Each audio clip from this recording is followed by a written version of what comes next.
श्री कृष्णाय नमः। श्रीमद् भगवद गीता सत्संग समारोह के द्वितीय दिवस में आप सभी सत्संग अनुरागी सनातन धर्मावलंबी आस्तिक जनों का खूब खूब स्वागत है। कल के सत्र में अपन ने श्रीमद् भगवद गीता के महात्म्य की चर्चा करी। श्रीमद् भगवद गीता के महात्म्य में सबसे प्रसिद्ध प्रसंग श्री जगन्नाथपुरी का प्रसंग है, जहाँ पे स्वयं जगन्नाथ जी राजा के 4 प्रश्न का उत्तर देते हैं और आपसे आज्ञा करते हैं, एकम शास्त्रम देवकी पुत्र गीतम, एको देवो देवकी पुत्र एव, एको मंत्रस्य तस्य नामानि यानि, कर्माप्येकम तस्य देवस्य सेवा। भगवान श्री कृष्ण के द्वारा कही गई श्रीमद् भगवद गीता ही सबसे बड़ा शास्त्र है। भगवान श्री कृष्ण ही सबसे बड़े देव हैं। इसी के ऊपर कल अपन ने चर्चा करी कि कैसे हर देवी देवता को अपन को भगवान नहीं कहना चाहिए, भगवान तो एक ही है। मनुष्य मनुष्य है, यक्ष यक्ष है, गंधर्व गंधर्व है, पितृ पितृ है, देवी देवी है और देवता देवता है।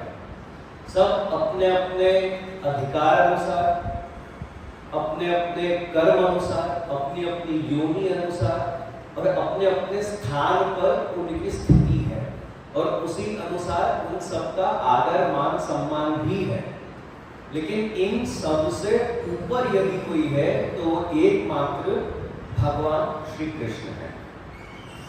भगवान श्री कृष्ण को भगवान क्यों कहते हैं, इस पे भी अपन ने चर्चा करी। षड धर्म जिनके अंदर विराजमान है, ऐसे धर्मी स्वरूप को अपन भगवान कहते हैं। तो वो ऐसे धर्मी स्वरूप तो केवल श्री कृष्ण ही है, इसलिए भगवान श्री कृष्ण सबसे बड़े देवता है। फिर जगन्नाथ जी यहाँ पे लिखते हैं कि भगवान का नाम ही सबसे बड़ा मंत्र है और वही भगवत नाम अपन वैष्णवों को अष्टाक्षर मंत्र के रूप में प्राप्त है। श्री कृष्ण चरणों में, इससे बड़ा और कोई मंत्र नहीं। और सबसे बड़ा कर्म है उस भगवान श्री कृष्ण की सेवा करना। अपन पुष्टि जीवों पे यही सबसे बड़ी श्री महाप्रभु जी की कृपा है कि ऐसे भगवान अपने घर विराज रहे हैं, अपन उनकी सेवा कर रहे हैं। ऐसे भगवान अपना वैकुंठ छोड़कर अपने घर पधारे हैं, अपने हाथ से अपनी सेवा स्वीकारने के लिए पधारे हैं। ये पुष्टि सृष्टि का अतिशय सौभाग्य है, अहोभाग्य है। इससे बड़ा और कोई भाग्य अपना हो नहीं सकता, इससे ज्यादा अपने पे और कोई कृपा नहीं हो सकती। और ये कृपा अपने पे ऐसी है श्री महाप्रभु जी के कारण कि उसकी अपनी योग्यता नहीं होने के बावजूद अपने पे आपसे ने ऐसी कृपा करी है। बोलो, अपनी ऐसी कौन सी योग्यता है कि ठाकुर जी उनका वैकुंठ छोड़ के अपने घर विराजे? अपने घर में ऐसी कौन सी सुख सुविधा है जो उनको वैकुंठ में प्राप्त नहीं है? उर्दू में तो इसलिए तो एक शायरी है, वो हमारे घर में आए खुदा की कुदरत है। वो हमारे घर में आए खुदा की कुदरत है। कभी हम उनको कभी अपने घर को देखते हैं कि कहाँ ठाकुर जी और कहाँ ठाकुर जी का लोक वैकुंठ, वो कहाँ अपना घर। अच्छा, एक मजे की बात बताता हूँ, कल अपन ने चर्चा नहीं करी तो आज मैं आपको वो बात बताता हूँ। आपको मालूम है वैकुंठ कितना बड़ा है? साइज, वैकुंठ का साइज, ठाकुर जी का घर, ठाकुर जी का धाम जहाँ ठाकुर जी विराजते हैं वो कितना बड़ा है? कोई अंदाज किसी को? 100 गज, 200 गज, 300 गज, कितना बड़ा प्लॉट होगा ठाकुर जी का? भागवत जी में श्लोक आता है, पातालात् ब्रह्मलोकांतम ब्रह्मांडम परिकीर्तितम तद ऊर्ध्वंच वैकुंठ 50 कोटि विस्तृतः। भागवत जी क्या कह रहा है कि पाताल से लेके ब्रह्मलोक तक जो 14 लोक हैं, 7 लोक नीचे के और पृथ्वी समेत 7 लोक ऊपर के। अच्छा, नीचे के 7 लोक कौन कौन से? अतल, वितल, सुतल, तलातल, रसातल, महातल, पाताल। ये नीचे के 7 लोग। ऊपर के 7 लोग कौन से? सबसे पहले ये भूलोक, पृथ्वी, ये। इसके बाद आता है भूअर लोक। भूअर लोक यानी भूअर लोक में कौन रहता है? अपने पितृ रहते हैं, जिनको अपन श्राद्ध पक्ष में बुलाते हैं। अपने पितृ भूअर लोक में रहते हैं। फिर उसके ऊपर आता है स्वर्गलोक। स्वर्गलोक यानी स्वर्ग। स्वर्ग में कौन रहते हैं? इंद्र और अन्य देवता स्वर्ग में वास करते हैं। अब देखो, देवता और भगवान का अंतर वापस आपको यहाँ समझ आ जाएगा। देवता सब कहाँ वास कर रहे हैं? स्वर्ग में। फिर इसके बाद आता है महर्लोक। महर्लोक में कौन वास करते हैं? तो कहते हैं ऋषि मुनि वास करते हैं। फिर आता है जनलोक। जनलोक में कौन वास करते हैं? जनलोक में भी मनुष्य ही वास करते हैं। पर कौन से मनुष्य? वो मनुष्य जिन्होंने इतने पुण्य कर्म किए हैं, इतने पुण्य कर्म किए हैं कि उनको स्वर्ग में नहीं स्थान देते, उससे भी ऊंचा एक स्थान उनको मिलता है। यानी स्वर्ग से करते भी ज्यादा अगर किसी ने अच्छे कर्म, पुण्य कर्म किए हैं, तो उनको जनलोक में उनको स्थान, वहां वो अपने पुण्यों को भोगते हैं। फिर आता है तपोलोक। 6ठा लोक ऊपर तपोलोक। तपोलोक यानी योगियों को, बड़े बड़े तपस्वियों को वो लोक प्राप्त है। जो बड़े से बड़े योगी हैं, जो बड़े बड़े तपस्वी हैं, वो शरीर का त्याग करने के बाद यहाँ पे वास करते हैं, तपोलोक। और फिर ऊपर आता है सत्यलोक। सत्यलोक में कौन रहते हैं? स्वयं ब्रह्मा जी, इस सृष्टि के रचयिता, इस ब्रह्मांड के, सृष्टि के तो क्या बोलूं, इस ब्रह्मांड के रचयिता ब्रह्मा जी सत्यलोक में रहते हैं। तो ये नीचे के 7वें लोक से लेके ऊपर के 7वें लोक तक को, इसको एक ब्रह्मांड बोलते हैं। पातालात ब्रह्मलोकांतम, इसी को ब्रह्मलोक भी कहते हैं। सत्यलोक को ब्रह्मलोक भी कहते हैं, क्यों? ब्रह्मा जी रहते हैं। पातालात ब्रह्मलोकांतम ब्रह्मांडम परिकीर्तितम, ये पूरा एक ब्रह्मांड है। तद ऊर्ध्वंच वैकुंठम, उसके ऊपर वैकुंठ है, यानी सत्यलोक के भी ऊपर वैकुंठ है। और वो वैकुंठ कितना बड़ा है? 50 कोटि विस्तृतम। उसका विस्तार कितना है? 500 करोड़ योजन वैकुंठ। ठाकुर जी का वैकुंठ कितना बड़ा है? तो बोलते हैं रेडियस जो उसका है वो है 500 करोड़ योजन। एक योजन कितना किलोमीटर? अंदाज किसको है?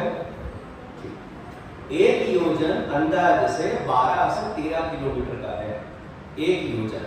उसको आप 500 से गुना करो, उतने किलोमीटर। अब वैकुंठ कितना बड़ा है? तो 500 × 12 या 13, 500 करोड़। तो करोड़ बाद में लगा देगा। उतना बड़ा ठाकुर जी का धाम है। भागवत जी उसके आगे और जाके बोलते हैं तद ऊर्ध्वंच गोलोक, यानी अब वैकुंठ के भी और ऊपर या फिर और अंदर, यूं कह लो, इतना बड़ा नगर है तो उसके अंदर और गोलोक है। और उसी में अलग अलग प्रकार के वैकुंठ भी हैं। ब्रह्मा वैकुंठ है, साकेत है, व्यापी वैकुंठ है, श्वेतद्वीप वैकुंठ है। ये जो पूरा वैकुंठ है उसी के अंदर अलग अलग प्रकार के वैकुंठ है, जहाँ भगवान अलग अलग स्वरूप से विराजते हैं। अब जैसे जो रामचंद्र जी का भक्त होगा, अब रामचंद्र जी अयोध्या वासियों को अपने साथ गोलोक लेकर गए या फिर वैकुंठ लेकर गए, तो कौन सा वैकुंठ लेके गए? तो वो साकेत लेके गए। ऐसे अब जैसे एक इतना बड़ा भवन है और उसमें अलग अलग कमरे हैं, ऐसे ही एक इतना बड़ा वैकुंठ का लोक है, उसमें अलग अलग प्रकार के वैकुंठ हैं। ऐसे ठाकुर जी अपने घर में विराजमान हैं। इतना बड़ा घर ठाकुर जी अपना छोड़ के कहां पे आ गए? अपने घर में। चलो मैं दूसरे तरीके से पूछता हूं, अपन क्या बोलते हैं? घर अपना के ठाकुर जी का? घर अपना के ठाकुर जी का? बोलने में क्या बोलते हैं? घर समर्पण किया कि नहीं किया अपन? तो फिर घर किसका? अपना के ठाकुर जी का? ठाकुर जी का। ठीक है, अभी ठाकुर जी का पोर्शन बढ़ा कि अपना पोर्शन बढ़ा? जो उपयोग में आ रहा है, तो ठाकुर जी के लिए घर का पोर्शन ज्यादा उपयोग में आ रहा है कि अपना पोर्शन अपने उपयोग में ज्यादा आ रहा है? ये तो फिर वही बात हो गई कि भाई, ये तो समझाने के लिए मैं बता रहा हूँ कि भाई हवेली है, पर जितना पोर्शन ठाकुर जी का नहीं है उससे डबल मुखिया जी का, ये उसके बराबर है। तो अपना पोर्शन बड़ा, फिर भी घर ठाकुर जी का। तो ठाकुर जी ऐसा वैकुंठ छोड़ के अपने घर में क्यों पधारेंगे, किस लिए पधारेंगे? यही तो ठाकुर जी की कृपा है। यही ठाकुर जी की कृपा है कि ठाकुर जी वहां पे जो भी सुख, जो भी ऐश आराम, उनकी जो सेवा, अब आप वैकुंठ के टक्कर की सेवा कर सकते हो। अपन तो वैकुंठ के टक्कर की सेवा नहीं कर सकते, ना वैसे सामग्री धरा सकते हैं, ना वैसे सेवा कर सकते हैं, ना वैसे श्रृंगार कर सकते हैं। ऐसी कोई सेवा, ऐसा कोई सुख ठाकुर जी को यहाँ भूलोक में प्राप्त नहीं होगा जो सुख उनको वैकुंठ में मिलता है। लेकिन फिर भी वो सब छोड़ के ठाकुर जी पधारते हैं, अपने घर विराजते हैं, अपन के हिसाब से विराजते हैं और अपनी सेवा स्वीकारते हैं। क्यों? क्योंकि अपन उनके जीव हैं, अपन उनके सेवक हैं। अपनी सेवा स्वीकारने ठाकुर जी पधारते हैं, अपने बीज भाव को दृढ़ करने ठाकुर जी पधारते हैं। तो उससे बड़ा कर्म और क्या हो सकता है किसी सेवक के लिए कि ऐसे भगवान अपने घर विराज रहे। कोई एवं कोई नहीं विराज रहे अपने घर पर। उसमें भी अगर और विशेष मेरे को आपको कहना हो,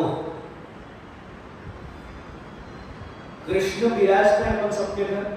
कौन से कृष्ण विराज है?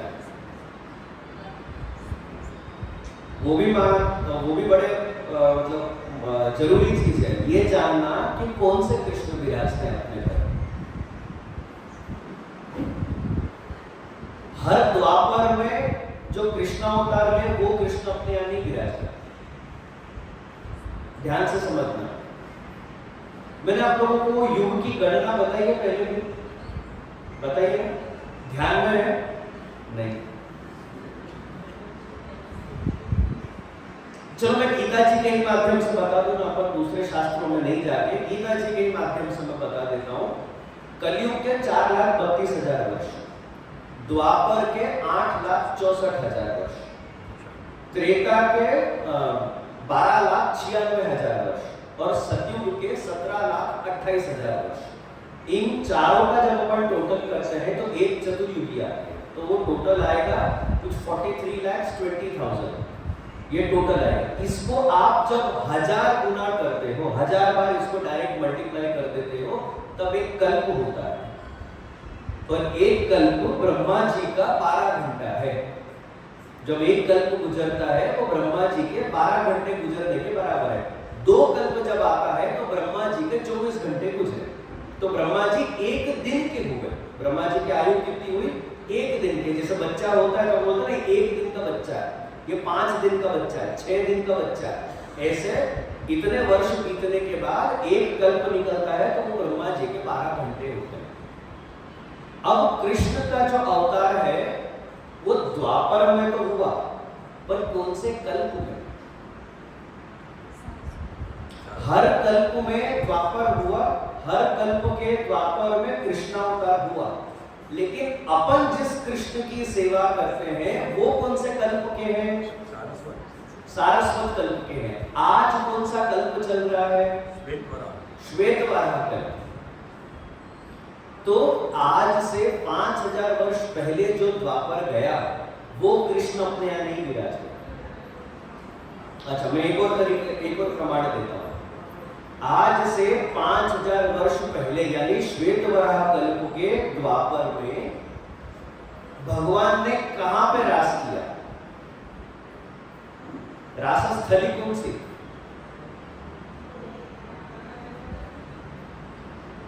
नहीं आइडिया क्या? अपन चाहते हैं वहां पर वृंदावन, निधिवन। आज का जो वृंदावन है, जो निधिवन है, वो आज से 5000 वर्ष पहले की रासस्थली है। पर पुष्टि मार्ग के वैष्णव रासस्थली के लिए कहां दर्शन करने जाते हैं? आप लोग जाते ही नहीं। चंद्र सरोवर। अपन चंद्र सरोवर क्यों जाते हैं? बाकी की पूरी दुनिया निधिवन और आज का जो वृंदावन है वहां जा रहा है, लेकिन अपन वहां नहीं जाके अपन चंद्र सरोवर क्यों जाते हैं? क्योंकि अपन को ये बात पता है कि जो ठाकुर जी अपने घर विराज रहे हैं वो एक ही बार श्वेत सारस्वत कल्प में पधारे थे। उस समय चंद्र सरोवर काम वन ये उनकी रासस्थली थी। पूर्ण पुरुषोत्तम का अवतार हर बार नहीं होता, हर बार कृष्णावतार हर बार होता है, लेकिन कृष्णावतार में हर बार पूर्ण पुरुषोत्तम नहीं पधारते। पूर्ण पुरुषोत्तम एक ही बार पधारे हैं सारस्वत कल्प के द्वापर में, एक ही बार। उसके अलावा जो 999 बार कृष्ण अवतार हुआ है उसमें उसी पूर्ण पुरुषोत्तम के कोई अंश या कला अवतार ही पधारे हैं। पूर्ण पुरुषोत्तम एक ही बार पधारे हैं सारस्वत कल्प में जब द्वापर आया था, और उसमें भी ऐसा प्रमाण सहित तो नहीं है अपने पास, उसकी खोज चालू है, लेकिन उसमें भी कहते हैं कि जो 28वां द्वापर आया था उसमें कृष्ण का अवतार है। यानी 28वीं बार जब द्वापर युग आया था श्वेतवराह कल्प में, वो जो अवतार है वो कृष्ण का जो अवतार है वो पूर्ण पुरुषोत्तम का अवतार है। षोडश कलाओं के साथ ठाकुर जी का अवतार है। वो ठाकुर जी अपने घर विराजते हैं। हर द्वापर में जो पधार जाए वो ठाकुर जी भी नहीं विराजते, इतने दुर्लभ स्वरूप अपने घर विराजते हैं। कृष्ण में भी ऐसा नहीं कि जो हर द्वापर में अवतार ले ले वो कृष्ण अपने घर विराज गए, नहीं। जो इतने लाखों करोड़ों वर्ष में एक ही बार पधारते हैं। ऐसे ही कहते हैं कि जो मर्यादा पुरुषोत्तम राम है, जो मूल रामचंद्र जी का स्वरूप है, वो रथ्यंतर कल्प का है। बाकी त्रेता भी 1000 बार आए, अलग अलग कल्प में त्रेता युग भी 1000 बार हुआ, लेकिन हर बार वो मर्यादा पुरुषोत्तम के रूप में नहीं है। मर्यादा पुरुषोत्तम के अंश या कला के रूप में हर बार रामायण होती है। मतलब प्रसंग तो वही रहेगा, 19-20 का फर्क होता है। इसलिए आप देखना, आपको बहुत सारी जगह पे रामायण के कुछ प्रसंग में वेरिएशन मिलेंगे, महाभारत के कुछ प्रसंग में वेरिएशन मिलेंगे, कृष्ण के चरित्र में आपको कुछ वेरिएशन मिलेंगे, राधा कृष्ण के चरित्र में वेरिएशन मिलेंगे। वेरिएशन कहां से आता है? ऐसा नहीं कि उनका झूठा है हमारा सच्चा है या हमारा झूठा उनका सच्चा, नहीं। हर बार अवतार हुआ है, हर बार ये घटना घटी है, लेकिन 19-20 के फर्क के साथ। आपको समझ आ रहा है? तो श्वेतवराह कल्प सारस्वत कल्प में 28वां द्वापर जब हुआ, तब पूर्ण पुरुषोत्तम भगवान श्री कृष्ण का जो अवतार हुआ वो कृष्ण अपने घर विराजते हैं। उस कृष्ण की सेवा के लिए जगन्नाथ जी आज्ञा करते हैं कि इस कृष्ण की सेवा करना ही जीव का सबसे बड़ा कर्म है। कर्मोप्येकम तस्य देवस्य सेवा, उस भगवान की सेवा जीव का सबसे बड़ा कर्म है। इसके पश्चात कल अपन ने शिकागो के धर्म सभा की चर्चा करी जहाँ स्वामी विवेकानंद पधारे थे। तो इस प्रकार से कल तक अपन ने श्रीमद् भगवद गीता के महात्म्य की चर्चा करी। एक बात मैं आप लोगों को बता दूं, श्रीमद् भगवद गीता ये भगवान श्री कृष्ण के द्वारा अर्जुन को दिया गया प्रवचन नहीं है, भाषण नहीं है। मैं भले यहाँ बैठ के प्रवचन दे रहा हूँ, मैं भले यहाँ बैठ के भाषण दे रहा हूँ, पर जो गीता है, गीता जी है, ये भगवान का दिया हुआ भाषण नहीं है। और इनफैक्ट आप अपने शास्त्र देखो, आप अपने शास्त्र देखोगे, चाहे वो पुराण हो, चाहे गीता जी हो, रामायण हो, महाभारत हो, उपनिषद हो, अलग अलग ऋषियों के द्वारा रची गई स्मृति शास्त्र हो, उन सभी में आपको भाषण नहीं मिलेगा, उन सभी में आपको संवाद मिलेगा। संवाद है, लोगों के बीच में संवाद है, लोगों की बातचीत है।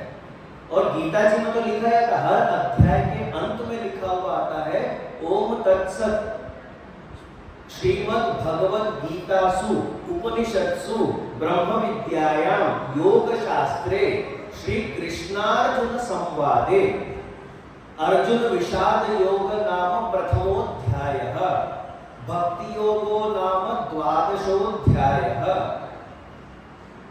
पुरुषोत्तम योग नाम पंचदशोध्यायः दैवासुर संपद विमोक्ष नाम षोडशोध्यायः। इस प्रकार से एक एक अध्याय के नाम और एक एक अध्याय की संख्या। तो मूल शब्द क्या है? श्री कृष्णार्जुन संवादे, भगवान श्री कृष्ण और अर्जुन के बीच ये संवाद, ये भाषण नहीं है, चर्चा है दोनों के बीच में।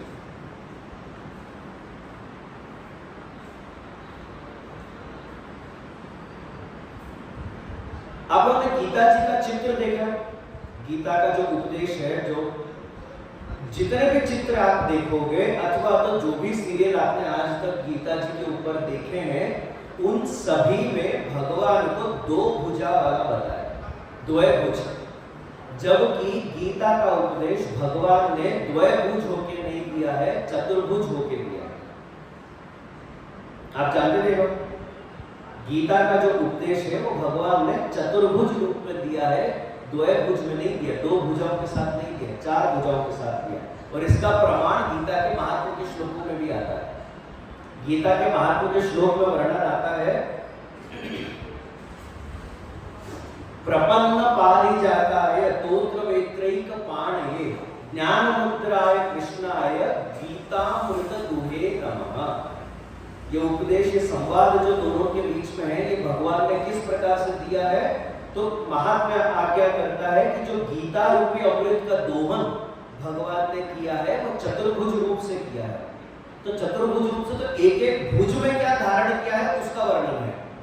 एक भुज में आपने चाबुक धारण करके रखा है, घोड़ों को चलाने के लिए चाबुक। दूसरे भुजा में आपने घोड़ों की लगाम पकड़ के रखी है। तीसरे भुजा से आपने पद्म धारण करके रखा है।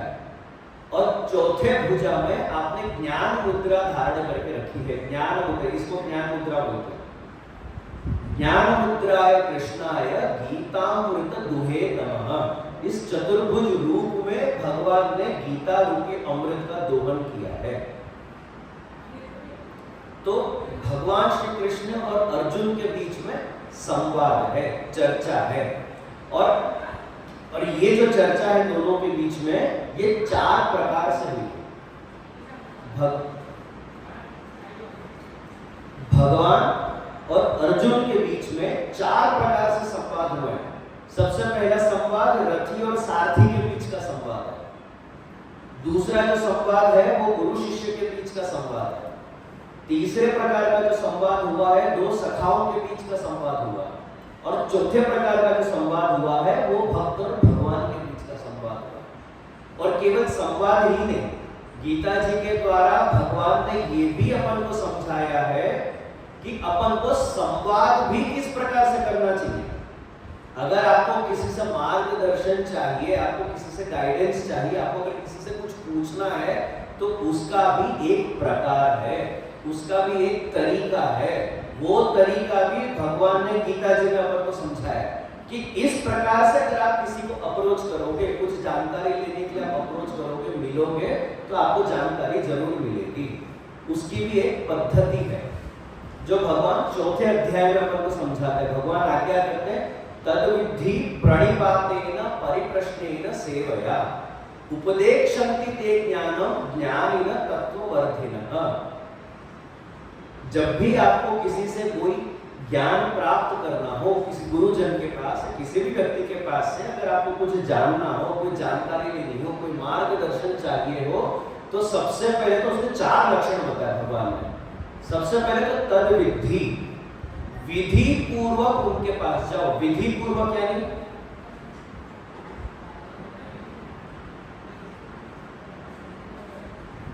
जिनके पास आप ज्ञान प्राप्त करने जा रहे हो, विधि पूर्वक जाओ, अर्थात आदर, मान, सम्मान और विनम्रता के साथ जाओ, अकड़ में नहीं। और गुरु के पास अगर जाओ तो केवल चरण स्पर्श करने के लिए, दंडवत करने के लिए नहीं जाना चाहिए। विधि पूर्वक जाओ, लेकिन विधि पूर्वक आदर, मान, सम्मान सहित जाओ। लेकिन उसके वहां जाकर क्या करना है? उसका सबसे पहले तो प्रणिपात है। प्रणिपात करना यानी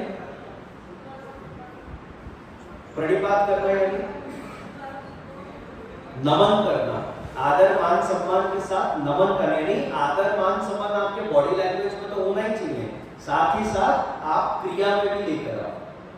नमन करो। दीनता, जिसको अपने यहाँ पे पुष्टि मार्ग में दूसरे शब्दों में अपन दीनता कहते हैं। दीनता यानी अपने अंदर आज के समय दीनता है कि नहीं है?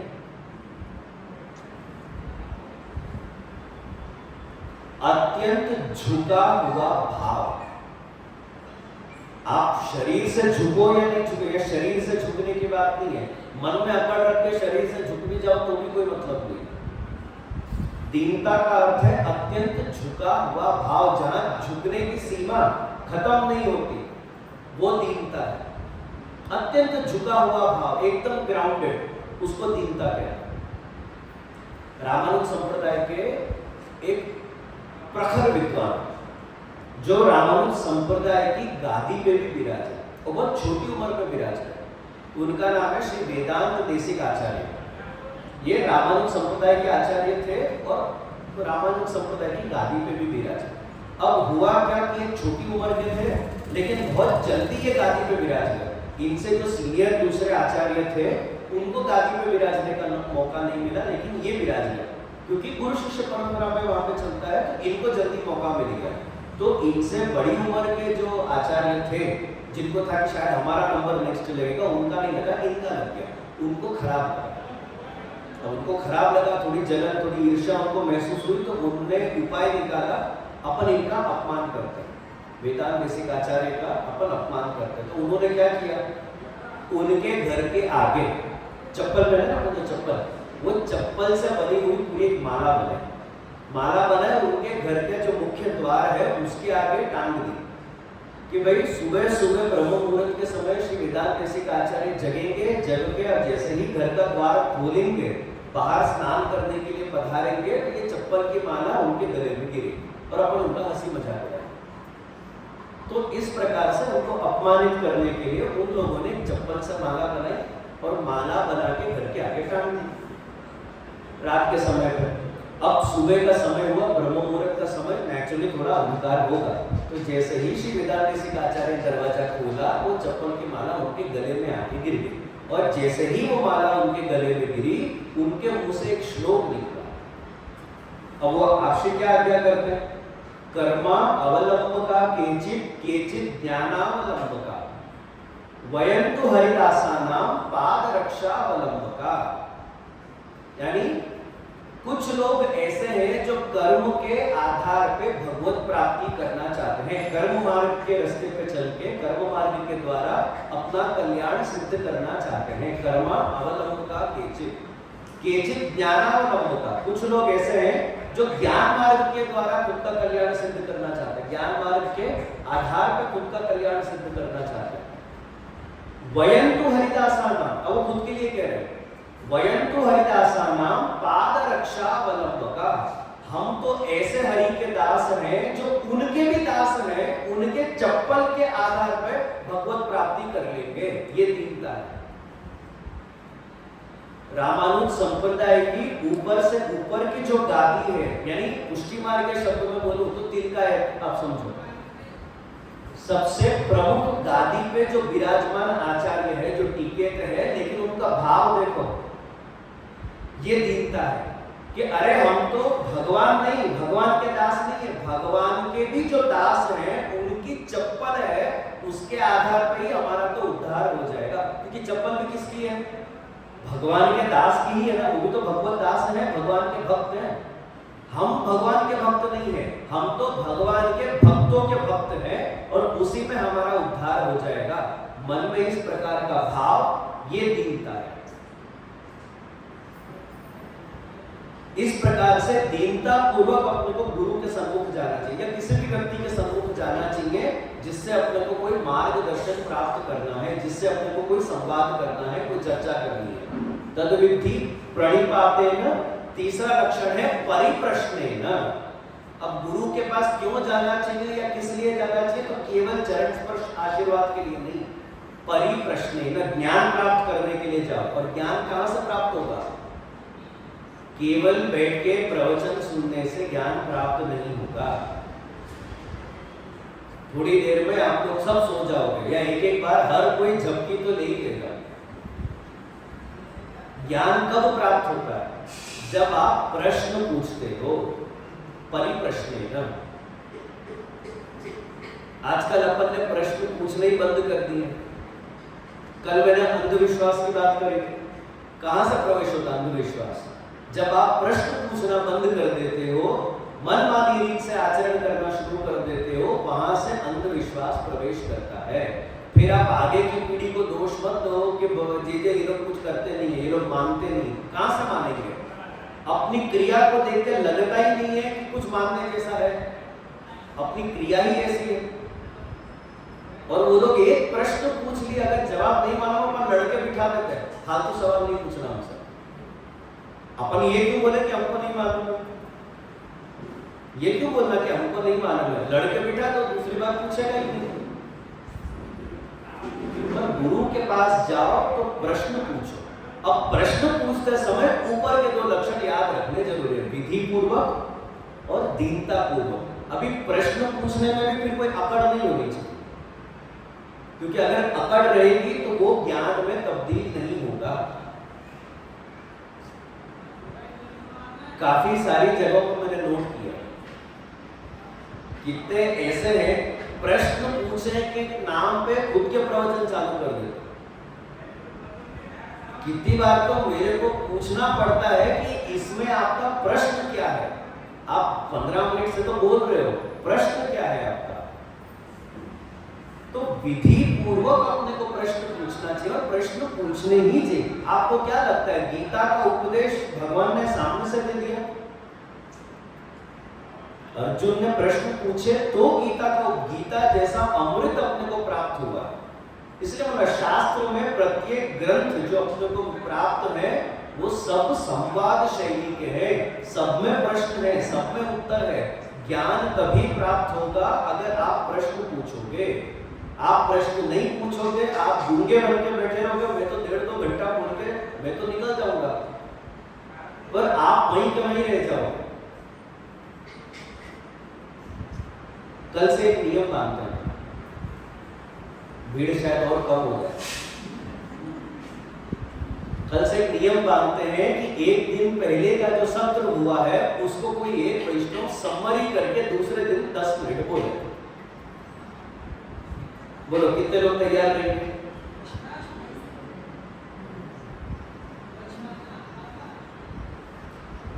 ध्यान से सुनेंगे तो समरी बनेगी,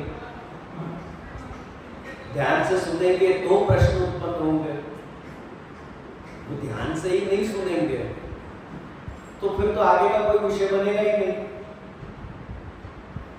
तो तद्विधि प्रणिपातेन परिप्रश्नेन सेवया। Charging 80% complete. उस गुरु की अथवा तो उस व्यक्ति की, उस मार्गदर्शक की आप सेवा करो। सेवा करो यानी सेवा करना यानी क्या? आओ भगत करो, माला जी धराओ, तिलक करो, आरती उतारो, सेवा करना यानी क्या? अच्छा, गुरु की सेवा किस प्रकार से? भगवान की सेवा तो चलो अपन सब घर पे करते ही, अपने को एक हल्का फुल्का आइडिया है। गुरु की सेवा किस प्रकार से? गुरु की आज्ञा का पालन करना गुरु की सबसे बड़ी सेवा का प्रकार है। किसी भी व्यक्ति से आप अगर मार्गदर्शन ले रहे हो, गुरु से आप मार्गदर्शन ले रहे हो, तो उस व्यक्ति की, उस गुरु की सबसे बड़ी सेवा का प्रकार है कि आप उनकी आज्ञा का पालन करो। इसी आधार, अब ज्यादातर वैष्णव है यहाँ पे, बराबर, ज्यादातर वैष्णव है यहाँ पे, तो मैं आप लोगों से प्रश्न पूछता हूँ। अपन सबके घर लगभग ठाकुर जी विराज है, बराबर, अपन सबके घर ठाकुर जी विराज है, बराबर। आप ठाकुर जी की सेवा कर रहे हो कि महाप्रभु जी की सेवा कर रहे हो? प्रश्न है, समझ लो। आप सेवा किन की कर रहे हो? ठाकुर जी की कर रहे हो कि महाप्रभु जी की कर रहे हो?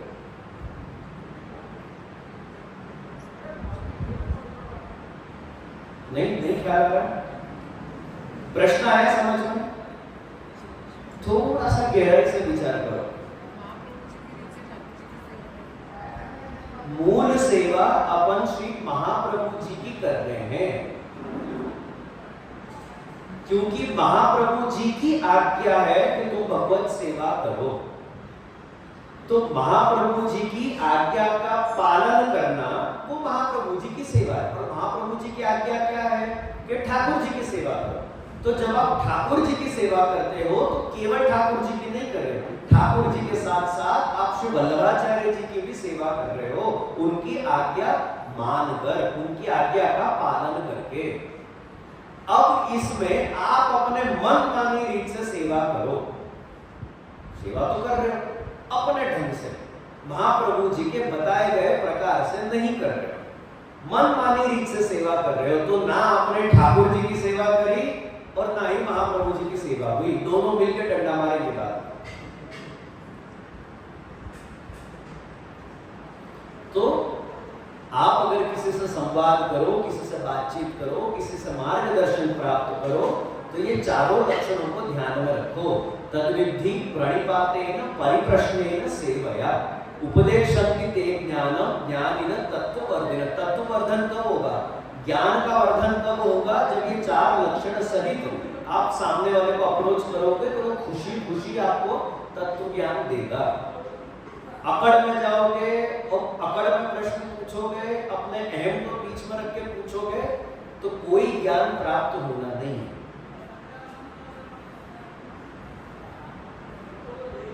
सुनने में भी ये लक्षण लागू पड़ेगा, श्रोता तरीके भी ये लक्षण लागू पड़ेंगे।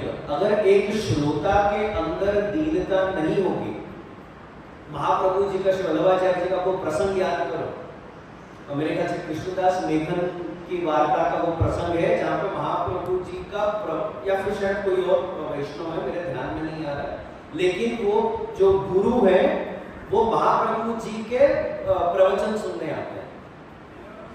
एक संत है, वो महाप्रभु जी के प्रवचन सुनने आते हैं, लेकिन वो कुर्सी, आप लोगों को नहीं बोल रहा हूँ, प्रसंग बता रहा हूँ, वो कुर्सी पे बैठ के श्रवण करते हैं और उनका जो शिष्य है वो नीचे जमीन पे बैठ के श्रवण करता है। शिष्य को बोध हो जाता है, गुरु को नहीं होता। माधव भट्ट कश्मीर की बात कर रहा हूं। शिष्य को बोध हो जाता है, गुरु को बोध नहीं होता। तो वहां पर फिर भाव प्रकाश में प्रश्न उत्पन्न हुआ। एक ही बात है, दोनों ने एक ही प्रवचन सुने, पर शिष्य को बोध हो गया, गुरु को बोध नहीं हुआ, ऐसा क्यों? दोनों ने अलग अलग तो नहीं सुना, एक ही चीज सुनी और एक साथ सुनी है। फर्क कहां पे आया? तो गुरु इस अहंकार के साथ श्रवण करता था कि देखता हूं इनको क्या आता है, और इस चीज का मेरे को बहुत अनुभव होता है, क्योंकि उम्र इतनी भी बड़ी नहीं है मेरी, छोटी उम्र का ही हूं, तो मैं बहुत सारी जगह पे ऐसे जाता हूं, करता हूं, तो बहुत सारी बार मेरे को ऐसा अनुभव होता है कि सामने वाला खाली ये देखने बैठा है कि देखते महाराज को क्या आता है। ऐसा तो वो बैठने की स्टाइल, एक एटीट्यूड और देखने का तरीका, एक नजर, उससे एक बॉडी लैंग्वेज से आइडिया आ जाता है कि वो सुनने आए हैं कि देखने आए हैं कि इनको क्या आता है। तो जो व्यक्ति उस अहम के साथ अगर बैठेगा तो भी उसको कोई बोध नहीं होगा। अब जो नीचे बैठा था शिष्य माधव भट्ट कश्मीरी, वो तो दीनता के साथ बैठे थे, श्रवण करने के लिए बैठे थे, जज करने के लिए नहीं बैठे थे कि देखते वल्लभाचार्य जी को क्या आता है, कितना आता है। लेकिन उनके गुरु जो बैठे थे वो उसी भाव से बैठे थे, इसलिए उनको बोध नहीं हुआ, शिष्य को बोध हुआ। तो गीता जी में मूल जो संवाद है भगवान श्री कृष्ण और अर्जुन के बीच में, मुख्य रूप से 4 प्रकार के संवाद है, जिसमें सबसे पहला संवाद एक रथी और सारथी के बीच का संवाद है। यहाँ पे सारथी स्वयं भगवान श्री कृष्ण है और रथी अर्जुन है। एक रथी तरीके अर्जुन भगवान श्री कृष्ण को आज्ञा करता है, ऑर्डर करता है। अर्जुन विनम्रता से नहीं बोलता है। अर्जुन सबसे पहला अध्याय है, उसका एक अलग अपना एक घमंड है, और उस अहंकार के साथ अर्जुन भगवान श्री कृष्ण को आज्ञा करता है, तो सारथी को आज्ञा करता है। क्या आज्ञा करता है? सेनयोर उभयोर मध्ये रथस्थापय मेच्युत यावदेतान् निरीक्षेऽहं योद्धुकामान् अवस्थितान् केर्मया सहयोद्धव्यम् अस्मिन् रणसमुद्यमे। अर्जुन क्या कह रहा है भगवान से? हे अर्जुन, मेरे इस रथ को आप मध्य में खड़ा करो, और तब तक खड़ा करो जब तक मैं अच्छे से देख नहीं लूं कि इस युद्ध भूमि में युद्ध की इच्छा रखने वाले कौन कौन मेरे सामने खड़े हैं और मुझे किन किन के साथ युद्ध करना है। तो जो शब्द है यहाँ पे अर्जुन के, उसके अंदर आपको एक एरोगेंस बोल दो, कॉन्फिडेंस बोल दो, या फिर अहंकार बोल दो, जो भी बोल दो वो झलकता है। अब भगवान उसके टोन से समझ गए कि ये अभी एक प्रकार के अहम में बात कर रहा है। अब ठाकुर जी क्या करते हैं? भगवान को मानना पड़ेगा। कृष्ण ऐसे ही थोड़ी है, अपने तो पद साहित्य में भी आता है ना, गिरिधर सबही अंग को बाको, यानी भगवान कैसे है, भगवान का एक भी अंग सीधा नहीं है, जो सीधा चले वो कृष्ण नहीं। राम और कृष्ण में क्या अंतर है? रामचंद्र जी सही मायने में जेंटलमैन है, उनके कोई काम टेढ़े मेढ़े नहीं, बिल्कुल सीधे, शरीफ एकदम, लिटरली शरीफ, इसलिए मर्यादा पुरुषोत्तम है। रामचंद्र जी जब आपके घर पधारेंगे ना, तो सच्ची में वो ना दरवाजे पे खड़े रहेंगे, घंटी बजाएंगे, जब तक आप दरवाजा नहीं खोलोगे बेचारे खड़े रहेंगे। कृष्ण ऐसा नहीं है, वो अगर जो घंटी भी बजाएंगे ना, आप दरवाजे तक जाओगे ना, तो वो खिड़की से कूद के अंदर बैठ जाएंगे। आप दोनों के नाम भी देख लो, रामचंद्र जी का नाम एकदम छोटा, सरल, सिंपल, राम, कोई ज्यादा अक्षरों में भी घुमाव नहीं है। लेकिन कृष्ण का नाम एक भी अक्षर सीधा नहीं है, क में घुमाव है, क में फिर मात्रा, क्ष आधा, फिर न, एक कौन सा अक्षर सीधा है? तो कृष्ण का नाम, कृष्ण के काम सब टेढ़े में है, जो सीधा चले वो कृष्ण नहीं। इसलिए अपने यहाँ पे भगवतियों ने गाया है, गिरिधर सभी अंग को बाको, बाल कृष्ण को देखो आप। अरे आपको किशोर अवस्था के कृष्ण को भी देखो ना, सीधे खड़े रहते हैं क्या? वेणुनाथ भी वो पांव ऐसा टेढ़ा करके खड़े रहेंगे। बाल कृष्ण को देखो, प्रत्येक अंग से टेढ़े हैं वो, कमर से झुके हुए, हस्त से झुका हुआ, मुड़ा हुआ, एक हस्त ऐसा, एक हस्त ऐसा। तो जो सीधा चले वो कृष्ण नहीं। तो भगवान ने यहाँ क्या किया? ठाकुर जी ने रथ की लगाम खींची और घोड़ों को, मतलब रथ को ले, अब भगवान चाहते तो अर्जुन के रथ को दुर्योधन के आगे भी खड़ा कर सकते, दुशासन के आगे खड़ा कर सकते थे, या ऐसी जगह पे खड़ा करते कि जहां से उसको कर्ण दिखे। लेकिन भगवान ने क्या किया? रथ को बराबर मध्य में ऐसे एंगल पर, ऐसी जगह पे खड़ा किया कि अर्जुन को भीष्म पितामह दिखे, द्रोणाचार्य दिखे, कृपाचार्य दिखे। इन सबको देख के अर्जुन मोह में पड़ गया, अरे इनसे युद्ध करना है क्या मेरे को? जिनके गोद में खेल के मैं बड़ा हुआ हूं, जिनसे मैंने सब कुछ सीखा है, ये धनुर्विद्या भी मैंने जिनसे सीखी है, उनसे मेरे को युद्ध करना है, उनको मुझे मारना है। और किस लिए मारना है? राज्य के लिए मारना है। ये मोह अर्जुन के अंदर उत्पन्न हो गया। और इसके बाद जो संवाद शुरू होता है वो एक गुरु और शिष्य के बीच का संवाद शुरू होता है। अब दूसरा संवाद जो गीता जी का है वो गुरु शिष्य का संवाद है, कि जहां पे अर्जुन खुद दूसरे अध्याय में भगवान से विनती करता है, कार्पण्य दोषो पहत स्वभावः पृच्छामि त्वां धर्म सम्मूढ़ चेता ये श्रेयस्या निश्चितं ब्रूहि तन्मे शिष्यस्तेहं शाधिमां त्वां प्रपन्नम। अब अर्जुन क्या कह रहा है भगवान से? भगवान मैं तो कायरता से भर चुका हूं पूरा, इन सबको मोह में, अपने घर वालों को देखकर अर्जुन कह रहा है मेरे अंदर कायरता उत्पन्न हो गई है, मेरा मन, मेरा जो अंतःकरण है वो मोहित हो चुका है, सही गलत अब मुझे कुछ समझ में नहीं आ रहा है, मेरे लिए जो कल्याणकारी है ऐसा आप मुझे उपदेश दीजिए। मैं आपका शिष्य हूं, मैं आपकी शरण में आया हूं। शिष्यस्तेहं शाधिमां त्वां प्रपन्नम। अब आप मेरे को गाइड करिए, एक गुरु तरीके आप गाइड करिए। अब मैं सारा अहंकार खत्म हो गया अर्जुन का, एक झटके में सारा अहंकार खत्म हो गया। मतलब मेरे अंदर तो मैं तो डर गया हूं, मैं कायरता आ गई है मेरे अंदर, मोहित हो गया हूं मैं इन सबको देख के, सही गलत कुछ समझ में नहीं आ रहा है। अब आप जैसे गाइड करोगे, मैं आपका शिष्य हूं, एक गुरु तरीके आप मुझे गाइड करो। इसके बाद भगवान का उपदेश चालू होता है। प्रथम अध्याय पूरा हो गया, द्वितीय अध्याय भी शुरू हो गया है, उसके बाद भगवान का उपदेश चालू होता है। एक गुरु तरीके, मार्गदर्शक तरीके, ये भी एक बहुत महत्वपूर्ण लक्षण है कि पहले आप सुनो, सामने वाले की तकलीफ सुनो पहले पूरी तरीके से, फिर अपने प्रवचन चालू करो।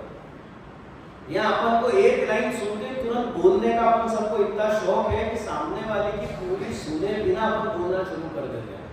पहले उसको सुनो, उसको अच्छे से खाली हो जाए, मन भर के उसको बात कर लेने दो, उसके बाद आप अपना गाइडेंस चालू करो, उससे पहले नहीं।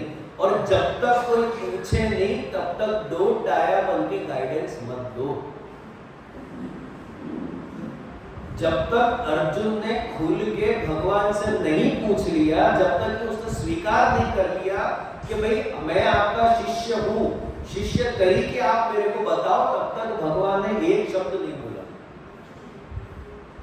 अब मैं बोलता हूं, तेरे जो बोलना था तूने बोल दिया, अब वो सुनेगा। क्योंकि पूछने से पहले ही अगर आप आगे बढ़ बढ़ के बोलोगे तो सामने वाला क्यों सुनेगा आपको? सामने वाला अपन को बहुत है कि हम बड़े हैं, हम सास हैं, हम ससुर हैं, हम फलाने हैं, हम दिखने हैं, तो मतलब हमारा कर्तव्य है गाइड करना। पर सामने वाला मांग ही नहीं रहा है। सामने वाला मांगे तब गाइड करो, नहीं मांगे तो डोंट डाया बन के मत गाइड करो, झगड़ा ही होगा, नहीं सुनेंगे। कब सुनेंगे? जब वो स्वयं सामने से चलकर आपसे पूछेंगे तब सुनेंगे। तो जब अर्जुन ने ये पूछा, इसके बाद भगवान ने अपना उपदेश चालू किया। अब गुरु के रूप में, अब एक गुरु स्थानीय भगवान यहाँ पे अर्जुन को क्या उपदेश देते? क्लेप्यम मास्म गवम पार्थ नैतत्वे उपपद्यते क्षुद्रम हृदय दौर्बल्यम त्यक्त्वोत्तिष्ठ परन्तप। हे अर्जुन, तुम नपुंसक मत बनो, हृदय की इस दुर्बलता का तुम त्याग करो और युद्ध का निश्चय करते हुए खड़े हो जाओ। युद्ध के लिए खड़े हो जाओ, छोड़ो, क्योंकि अर्जुन के हाथ से तो उसका धनुष गांडीव छूट गया था। बोले गांडीव उठाओ, खड़े हो जाओ युद्ध के लिए। इस प्रकार से नपुंसक तो तुम मत प्राप्त, इस प्रकार का भाव मत रखो कि मैं युद्ध नहीं करूंगा। इस दुर्बलता का त्याग करो, युद्ध के लिए खड़े हो जाओ। फिर क्या क्या करते भगवान? अशोच्यानन वशोचस्वन प्रज्ञावादांश्च भाषसे गतासून गताशुश्च नानुशोचन्ति पंडिता। अशोच्यानन यानी जिन चीजों का शोक करना उचित नहीं है, जो विषय शोक करने लायक नहीं है, उन विषयों को लेकर तुम शोक कर रहे हो और खुद को पंडित कहते हो, खुद को ज्ञानी बोलते हो। जो ज्ञानी होते हैं वो इन विषयों पे शोक नहीं करते। क्यों? क्योंकि गतासून गताशुश्च, अर्थात जिनके प्राण चले गए हैं अथवा जिनके प्राण जाने वाले हैं, इन दोनों ही विषयों में जो पंडित हैं, जो ज्ञानी हैं, वो शोक नहीं करते। जो टेम्पररी चीजें हैं, जो अनित्य विषय हैं, उनके ऊपर जो ज्ञानी हैं, जो पंडित हैं, वो शोक नहीं करते। आज है कल नहीं है, कल नहीं है परसों हो सकता है। अभी सूर्योदय हो गया करके आप शोक करो, सूर्य अस्त हो गया करके शोक करो, तो वो तो होना ही है। सूर्य उदय हुआ है तो सूर्य अस्त भी होगा, सूर्य अस्त हुआ है तो फिर से सूर्योदय होगा ही। इसमें शोक करने का क्या है? ठीक इसी प्रकार से जो जिंदा है वो एक न एक दिन मृत्यु को प्राप्त करेगा ही, और जो मृत्यु को प्राप्त हुआ है वो आगे चल के पुनः फिर से जीवित होगा भी। इसमें शोक करने का क्या है? ज्ञानी जो होते हैं, जो पंडित होते हैं, ऐसे विषयों पे शोक नहीं करते, क्योंकि प्रकृति का नियम है। वो जानते हैं कि ये होना ही है, और जो होना है होने को आप टाल नहीं सकते हो, उसमें शोक करके फायदा क्या? तो सबसे पहले तुम शोक मत करो, अर्थात चिंता मत करो, घबराओ मत। वहां से भगवान का उपदेश चालू होता है। फिर भगवान आगे क्या क्या करते हैं? देहिनोस्मिन् यथा देहे कौमारम यौवनम जरा तथा देहांतर प्राप्ति धीरस्तत्र न मुह्यति। एक शरीर जैसे बाल्य अवस्था, युवा अवस्था, वृद्ध अवस्था को प्राप्त करता है, ठीक उसी प्रकार से एक जीवात्मा भी अलग अलग शरीर को प्राप्त होती है। जो धीर पुरुष होते हैं, जो धीरज धारण करके रखते हैं, जो ज्ञानी पुरुष होते हैं, इन विषयों से मोहित नहीं होते। जैसे देह की अवस्था बदलती रहती है, ऐसे ही जीवात्मा भी देह बदलता रहता है। अब जो ज्ञानी है, जो धीर पुरुष है, इन चीजों को लेके मोहित नहीं होते, इन चीजों में आसक्त नहीं होते, इन चीजों में फंसते नहीं हैं। उनको मालूम है ये होना ही है। फिर आगे भगवान आज्ञा करते हैं मात्रा स्पर्शास्तु कौन्तेय शीतोष्ण सुख दुःखदा आगम आपायनो नित्यस ताम स्थितिक्षस्व भारत। यानी हे कुंती नंदन, जो इंद्रियों के विषय हैं, इंद्रिया संबंधित जितने विषय हैं ये वैसे देखा जाए तो जड़ पदार्थ है। अब शीत और उष्ण की तरह कभी आप इनमें सुख का अनुभव करोगे, कभी आप दुख का अनुभव करोगे। तो इंद्रियों के जो विषय हैं वो कभी अनुकूल रहेंगे, कभी प्रतिकूल रहेंगे, कभी चीजें आपके हिसाब से होगी, कभी चीजें आपके हिसाब से नहीं होगी। सुख और दुख आते जाते रहेंगे, ये अनित्य है, इनको तुम सहन करना सीखो। एक अपन सबकी सबसे बड़ी विडंबना ये है, हर एक व्यक्ति चाहता है मैं जो सोचूं वो हो जाए, और जब वो नहीं होता तब अपने को दुख क्लेश अपने मन में उत्पन्न होता है। मेरा सोचा हुआ होना चाहिए, मेरा सोचा हुआ नहीं होता है तब वो क्लेश का दुख का कारण बनता है। भगवान कहते हैं कि इस बात का ही तुम त्याग करो। सबसे पहले ये विचार अपने मन में से हटा दो कि मेरा सोचा हुआ होना चाहिए। अपन है कौन? अपनी क्या बिसात है कि अपना सोचा हुआ हो जाए? और आप खाली कल्पना करके देखो कि अपना सोचा हुआ अगर जो होने लग जाए, इस संसार की क्या हालत होगी? संसार कैसे चलेगा? आप सोचते हो कि मैं जो सोचती हूँ वो हो जाए, ठीक है। अब आपके जैसा ही हर व्यक्ति सोचेगा। उदाहरण के तौर पे चोर क्या सोचेगा? चोर क्या सोचेगा? अभी जितने भी डॉक्टर यहाँ पे उपस्थित हैं, मैं क्षमा प्रार्थी हूँ, आप लोग कोई भी बुरा मत लगाइएगा, पर एक डॉक्टर क्या सोचेगा? सब स्वस्थ रहे।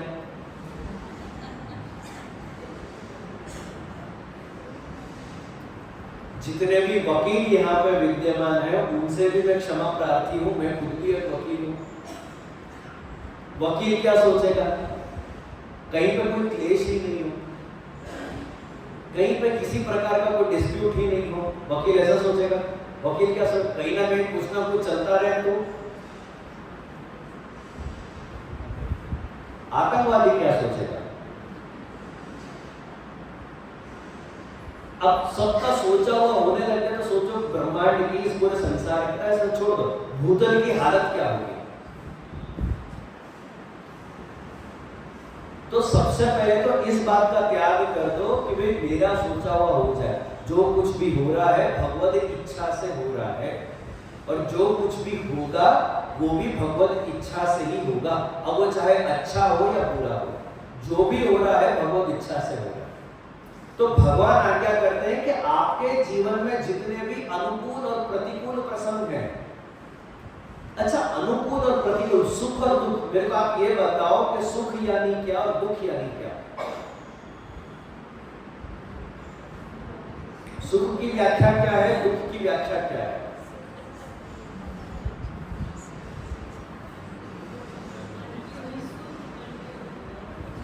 आपके इंद्रियों के अनुकूल सब कुछ होता रहे वो सब सुख, और जब जब आपके इंद्रियों के प्रतिकूल कुछ हो तो वो दुख।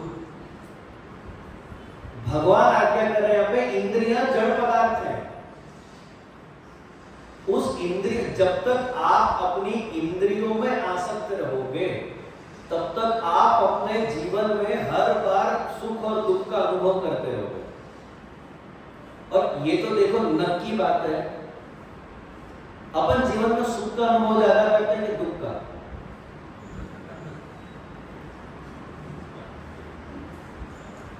आप अपने जीवन में सुख का अनुभव ज्यादा करते हो कि दुख का? दुख का, ठीक है। अब दुख का अनुभव क्यों ज्यादा करते हो? जो व्यक्ति जितने दुख का अनुभव करता है, नक्की बात है कि उसकी इंद्रियों में उतनी ही ज्यादा आसक्ति है, इसलिए वो दुख का अनुभव ज्यादा करता है। जिसकी अपनी इंद्रियों में, इंद्रियां संबंधित विषयों में, लोक संबंधित विषयों में जिसकी आसक्ति कम से कम रहेगी, वो अपने जीवन में दुख का भी कम से कम ही अनुभव करेगा। एक उदाहरण देता हूं। और मैं तो क्या क्रिकेट खेलता हूँ, क्रिकेट देखता हूँ, इसलिए क्रिकेट से ही आप लोग यहाँ परिचित हो। अपन सब क्रिकेट देखते हैं।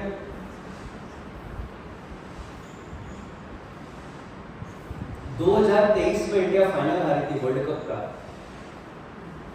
ऑस्ट्रेलिया से। अपन सबको दुख हुआ कि नहीं अहमदाबाद में? और अभी 2025 में इंडिया चैंपियंस ट्रॉफी जीत गई थी दुबई में।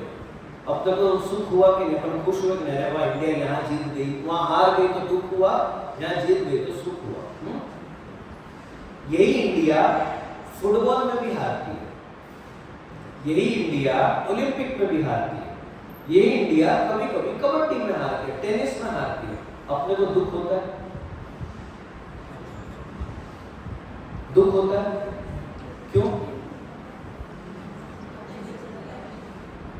टेनिस में हारे तो दुख नहीं होता, फुटबॉल में हारे दुख नहीं होता, कबड्डी में हार जाए दुख नहीं होता, वॉलीबॉल में हार जाए दुख नहीं होता, बास्केटबॉल में हार जाए दुख नहीं होता, ओलंपिक में हार जाए दुख नहीं होता, क्रिकेट में हार जाए तो दुख होता है। ऐसा क्यों? क्योंकि क्रिकेट में आपकी आसक्ति है। क्रिकेट में आपकी आसक्ति के कारण आपको क्रिकेट में हारने का दुख होता है।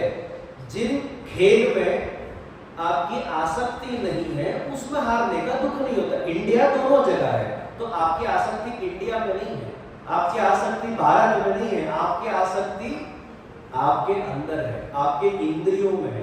क्रिकेट पसंद है, क्रिकेट देखना अच्छा लगता है, क्रिकेट में रुचि है, इसलिए उसमें हार जाए तो दुख होता है। जिन खेलों में अपनी रुचि नहीं उसमें हार जाए फर्क नहीं पड़ता। इसी प्रकार से जब आप लोक में रहते हो, भगवान यही आज्ञा कर रहे अर्जुन को, लोक में भी इस प्रकार से जब आप आसक्ति का त्याग करके रहते हो, अपने कर्तव्यों का पालन करते रहते हो, बिना उनमें आसक्त हुए, तो सुख और दुख जैसा कोई विषय ही नहीं है, दोनों के बीच में कोई अंतर ही नहीं बचता है। अभी इंडिया का कबड्डी में हारने का ना आपको सुख होगा ना दुख होगा, ठीक है, न्यूज की तरह है आपके लिए। अगर समाचार मिल भी जाए तो आपके लिए न्यूज की तरह ठीक है, मतलब आपको सुन के बहुत दुख हो गया। वही कबड्डी में जीत गए तो आपको सुन के बहुत सुख भी हो गया था।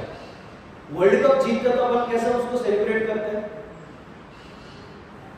अपन रोड पे झंडा लेके दौड़ने लग जाते हैं, एकदम मुंह पे पूरा तिरंगा पेंट कर लेते हैं। कितने लोग टी शर्ट पहन के निकल जाते हैं तिरंगा वाला, या फिर इंडिया की जर्सी पहन के अपन दौड़ने लग जाते। अरे इंडिया छोड़ो, आईपीएल में ये हाल हो जाता है।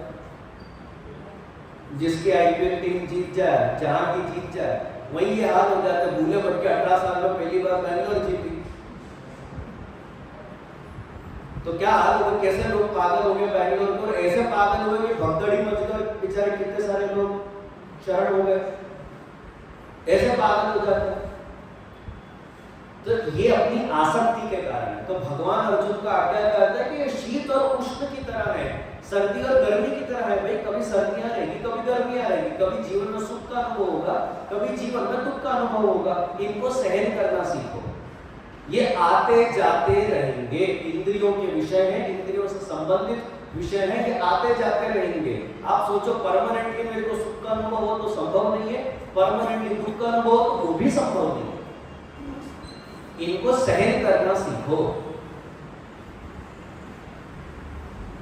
फिर इसके बाद अब भगवान क्या आज्ञा करते हैं अर्जुन को? अर्जुन को भगवान आज्ञा करते कि अर्जुन तेरे तो दोनों हाथों में लड्डू है, तू युद्ध करने के लिए घबरा रहा है, डर रहा है, पर तेरे दोनों हाथों में लड्डू है। कैसे? तो भगवान आज्ञा करते हैं हतो वा प्राप्स्यसि स्वर्ग जित्वा वा भोक्ष्यसे महीम् तस्मात् उत्तिष्ठ कौन्तेय युद्धाय कृत निश्चयः। अगर तू युद्ध लड़ते लड़ते मर गया तो क्या लिखते हैं? हतो वा प्राप्स्यसि स्वर्ग, तुझे स्वर्ग की प्राप्ति होगी। क्यों? क्योंकि तू एक क्षत्रिय है। एक क्षत्रिय अपना कर्म, अपना कर्तव्य करते करते जो हरिशरण हो जाए, मर जाए, उसको सीधा स्वर्ग की प्राप्ति होती है। उसके दोष ये वो पुराने कर्म सब वही कैंसिल हो जाते हैं, सीधा स्वर्ग प्राप्त करता है क्षत्रिय। इसलिए आप नोट करना, महाभारत के युद्ध के पश्चात सारे कौरव स्वर्ग में थे। जितने भी कौरव थे, दुर्योधन सहित सब स्वर्ग में थे। युधिष्ठिर जब जाता है तो सबको देखता हूं, अरे तो मेरे से पहले आके बैठे हो। तो हतो वा प्राप्स्यसि स्वर्ग, बोले अगर तो युद्ध लड़ते लड़ते मर भी जाए तो तेरे को स्वर्ग की प्राप्ति होगी, तो स्वर्ग में तू भोग जित्वा भोक्ष्यसे में, अगर तू जीत गया तू मरा नहीं, अगर तू जीत गया तो पृथ्वी में राज्य भोगेगा, तू राजा बनेगा या तू एक बड़े पोस्ट पर रहेगा और सारे पृथ्वी के जो सुख हैं उनको भोगेगा, तो तेरे तो दोनों हाथों में लड्डू है, मरेगा तो भी तेरा फायदा है, जीतेगा तो भी तेरा फायदा है, इसलिए तुम इस दुर्बलता का त्याग करो, तुम इन चीजों का त्याग करके युद्ध का निश्चय करते हुए खड़े हो जाओ, निश्चय कर लो कि हाँ युद्ध करना है, इन चीजों से तुम घबराओ मत, अरे इनको मार दूंगा उनको मार दूंगा तो कैसे मारो क्या करो, छोड़ो ये सब बातें और अपना कर्तव्य करो, तुम एक क्षत्रिय हो। इस प्रकार से अलग अलग अध्यायों में अनेक स्थान पर भगवान ने एक योग्य गुरु तरीके अर्जुन को उपदेश दिया है। अब तीसरा जो संवाद है वो दो सखाओं के बीच का संवाद है। गीता में जब अपन आगे बढ़ते हैं, अमुक प्रश्न अर्जुन ने भगवान से ऐसे पूछे हैं गुरु शिष्य तरीके में, दो दोस्तों के बीच में जैसे बातचीत चलती है उस प्रकार से भगवान और अर्जुन के बीच में कुछ कुछ बातचीत चली है। अब अमुक जगह पे अर्जुन भगवान से पूछता है कि जैसे हम अग्नि को स्पर्श करते हैं तो तुरंत हमको उसका परिणाम मिल जाता है, अग्नि को स्पर्श करते ही तुरंत अपना हाथ जल जाता है, उसका परिणाम मिल जाता है, ठीक वैसे ही बुरा कर्म करने वाले लोगों को तुरंत उसका परिणाम क्यों नहीं मिलता? जो लोग खराब कर्म करते हैं, बुरे कर्म करते हैं, उनको तुरंत उसका परिणाम क्यों नहीं मिलता? मतलब अनेक श्लोकों के द्वारा अर्जुन ने प्रश्न पूछने का प्रयास किया और अनेक श्लोकों के द्वारा भगवान ने इसका उत्तर दिया। मैं पूरा समराइज करके आपको शॉर्ट में बता रहा हूं। अब भगवान इसका उत्तर क्या देते हैं, ये अपन सबको ग्रहण करने योग्य है। भगवान इसका क्या उत्तर देते हैं कि अर्जुन जितने भी कर्म हैं वो फल समान नहीं परंतु बीज समान है। बीज, आप अच्छे कर्म जब करते हो वो अच्छा बीज बोने के बराबर है। ठीक ऐसे ही जब आप बुरे कर्म करते हो, खराब कर्म करते हो, खराब बीज बोने के बराबर है। अब बीज बोने में समय नहीं लगता, लेकिन उस बीज से फल आने में एक निश्चित अवधि का समय लगता है। तो उसी प्रकार से अच्छे कर्म का भी परिणाम आने में समय लगता है, उसी प्रकार से बुरे कर्मों का भी परिणाम आने में उतना ही उचित समय लगता है। अब प्रश्न ये है कि ये समय की अवधि क्यों दी गई? तो भगवान यहाँ पे आज्ञा करते हैं कि जो प्रकृति है वो किसी भी मनुष्य के साथ अन्याय नहीं करना चाहती। धारो के आपसे कोई बुरा कर्म हो गया, जाने अनजाने में अपन से कोई बुरा कर्म हो गया, यानी अपन ने बुरा बीज बो दिया। अब प्रकृति आपको सुधरने का पूरा मौका देती है कि चलो एक कर्म गलत हो गया, कोई बात नहीं, अब आप उसको सुधार लो, उसको ठीक कर लो। लेकिन नहीं, अगर आप बुरे कर्म के ऊपर बुरा कर्म, बुरे कर्म के ऊपर बुरा कर्म, बुरे के ऊपर बुरा बुरा बुरा करते करते उस बुरे बीज का पोषण करते करते अगर जब फल तक लेके चले गए तो उस बुरे कर्म का फल आप भोगने से नहीं बच सकते। आपको उस फल को भोगने से कोई नहीं बचा सकता। ठीक इसी प्रकार से अगर आपने एक अच्छा कर्म किया, एक अच्छा बीज बोया और उसके ऊपर अच्छे पे अच्छा कर्म करते ही जाओगे तो उस अच्छे कर्म का भी फल भोगने से आपको कोई नहीं बचा सकता। आप भोगोगे ही, अच्छा कर्म करोगे तो अच्छा फल भोगोगे, ठीक उसी प्रकार से बुरा कर्म करोगे तो बुरा फल भोगोगे। पर बीज से लेके फल तक पहुंचने में एक निश्चित समय लगता है, वो समय आपको सुधरने के लिए दिया जाता है। अब बीज से फल तक समय लगता है ना, आपको बीज का पोषण करना पड़ेगा, दिन प्रतिदिन आप उसमें खाद डालोगे, पानी डालोगे, उसको धूप दोगे, उसको अमुक चीजों से बचाओगे और करते करते करते करते ही वो फल तक पहुंचेगा। तो बुरा कर्म एक बार कर लेने से दोष नहीं लगेगा, लेकिन जब आप उस बुरे कर्म को रोकते नहीं हो, उसका आप पोषण करते जा रहे हो, घड़ी घड़ी उसका पोषण करते जा रहे हो, तो निश्चित ही आपको उसका बुरा परिणाम आपको झेलना ही पड़ेगा। फिर भगवान भी आपको उससे नहीं बचा सकते। इस प्रकार से दोनों के बीच में जब तक ये संवाद चलता रहता है, एकादश अध्याय आता है। एकादश अध्याय में अर्जुन भगवान के विश्व रूप का दर्शन करता है। जब भगवान के वो विराट स्वरूप का दर्शन करता है, तब अर्जुन भगवान से विनती करता है, सखेति मत्वा प्रसभम यदुक्तम, हे कृष्ण, हे यादव, हे सखेति, अजानता महिमानं तवेदं मया प्रमादात् प्रणयेन वापि, यच्चावहास्यार्थ मसत्कृतोऽसि विहार शय्यासन भोजनेषु एको अथवा अच्युत तत्समक्षम तक्षामहे त्वाम अप्रमेयम्। अर्जुन क्या विनती कर रहा है भगवान से, हे भगवान, आपकी महिमा और आपके स्वरूप को जाने बिना एक सखा के रूप में कभी मैंने आपसे कोई अनुचित बात कर दी हो। भगवान को हाथ में देख लिया, अरे मैं मतलब किसको हल्के में ले रहा था। तो भगवान के विराट स्वरूप के दर्शन करने के बाद अर्जुन भगवान से बोलता है कि कभी प्रमाद में, कभी प्रेम से, कभी जिद्द में, हे भगवान, हे कृष्ण, हे यादव, हे सखा, इस प्रकार से अगर कभी मैंने अकेले में या चार जनों के बीच में कभी प्रेम से या कभी अभिमान पूर्वक उठते बैठते खाते पीते सोते जागते अकेले में या चार लोगों के सामने कभी मेरे द्वारा आपका तिरस्कार हुआ हो, जाने अनजाने में मुझसे आपका कोई अपमान हुआ हो, तो हे भगवान, आप अप्रमेय रूप से मुझे क्षमा करना। सखा भाव में कभी कभी अपन लिमिट क्रॉस कर जाते हैं, यारी दोस्ती में कभी कभी अपन दो चार शब्द ज्यादा बोल जाते हैं। तो अर्जुन यहाँ भगवान से विनती कर रहा है विराट स्वरूप के दर्शन करके कि कभी मुझसे ऐसा कोई अपराध हो गया हो तो आप मुझे क्षमा करना। तो ये दो सखाओं के बीच का संवाद है। चौथे प्रकार का जो संवाद है वो एक भक्त और भगवान के बीच का संवाद है। जब अर्जुन भगवान के विराट स्वरूप के दर्शन कर लेता है, भगवान का महात्म्य का जब उसको बोध हो जाता है, तो परिचय होने के बाद जो संवाद शुरू होता है वो एक भक्त और भगवान के बीच का संवाद है। इसलिए द्वादश अध्याय भक्ति योग है, जहां अर्जुन भगवान से प्रश्न पूछता है, एवं सतत युक्ताये भक्तास्मां पर्युपासते एचा अप्यक्षरम अव्यक्तम तेषां के योग वित्तमाना। यहाँ से एक भक्त और भगवान के बीच का संवाद शुरू होता है। अब द्वादश अध्याय में जो अपना मुख्य विषय है उसमें प्रवेश करने से पहले उसकी भूमिका में एक बार आपको समझा दूं कि द्वादश अध्याय का पूरा विषय क्या है। द्वादश अध्याय का जो प्रथम श्लोक है वो अर्जुन से शुरू होता है।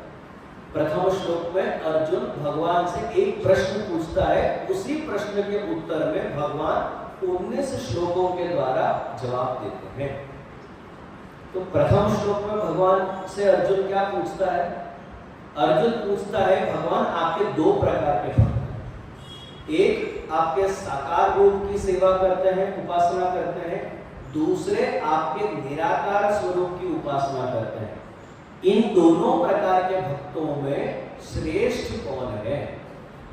आपके दृष्टि में कौन ज्यादा उत्तम है? ये अर्जुन का एकमात्र प्रश्न द्वादश अध्याय में है।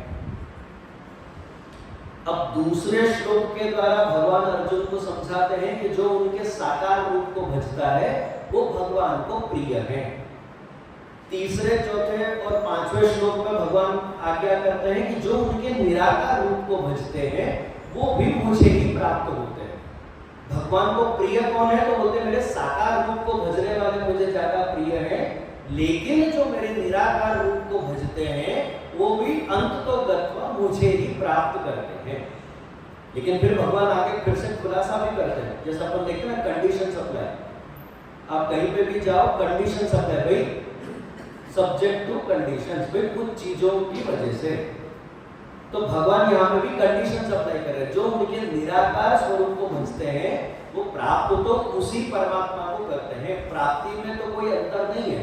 पर भगवान छठे, सातवें, आठवें श्लोकों में क्या आज्ञा करते हैं कि जो मेरे निराकार स्वरूप को भजते हैं उनको अत्यंत क्लेश पूर्वक भजन करना पड़ता है। उनके लिए भजन का जो प्रकार है, निराकार रूप को भजने का जो मार्ग है वो बहुत सरल नहीं है, कठिन है, हर एक के बस की बात नहीं है। दोनों का अंतिम फल एक ही है। आप भगवान को मूर्ति रूप में भजो तो भी उसी परमात्मा को प्राप्त करोगे, और आप अगर मूर्ति पूजा नहीं भी करो, आप मूर्ति में नहीं भी मानो तो भी उसी परमात्मा को प्राप्त करोगे। लेकिन मूर्ति के द्वारा भजने वाले के लिए जो मार्ग है वो थोड़ा सा सरल है, और जो मूर्ति पूजा नहीं करता है और मुझे प्राप्त करना चाहता है उसका जो मार्ग है वो थोड़ा कठिन है। ये भगवान अर्जुन को समझाते हैं। फिर छठे, सातवें, आठवें श्लोक में फिर से समझाते कि देखो भाई साकार ज्यादा सरल है, निराकार थोड़ा सा कठिन है। 9वें श्लोक में भगवान समझाते हैं कि जो साकार को भी भजने में सक्षम नहीं है, अब जो ऐसे लोग हैं जो मेरी मूर्ति पूजा भी नहीं कर सकते, निराकार का तो प्रश्न ही नहीं उत्पन्न होता, लेकिन जो मेरे साकार की भी पूजा नहीं कर सकते, उनके लिए भगवान आज्ञा करते हैं तुम अभ्यास योग के द्वारा मुझे भजो। अब अभ्यास योग क्या है ये तो अपन जब उस श्लोक में आएंगे विस्तार से चर्चा करेंगे। तो 9वें श्लोक में भगवान समझाते हैं कि तुम अभ्यास योग के द्वारा मुझे भजो। फिर 10वें और 11वें श्लोक में भगवान समझाते हैं कि अगर तुमसे अभ्यास योग भी नहीं होता, अगर तुम अभ्यास के माध्यम से भी मुझे नहीं भज सकते, तो फिर तुम सर्व कर्म के फलों का त्याग करो। यानी फिर तुम अगर मुझे भजन, मेरा भजन नहीं कर सकते तो कोई बात नहीं, मेरा भजन मत करो। तो जो तुम कर्म करते हो, कर्म तो करोगे, कुछ ना कुछ तो करने ही वाले तुम, तो जब तुम कर्म करोगे, कर्म करते समय उस कर्म से प्राप्त होते जो फल है उन फलों का त्याग करो, फल की इच्छा से कर्म मत करो।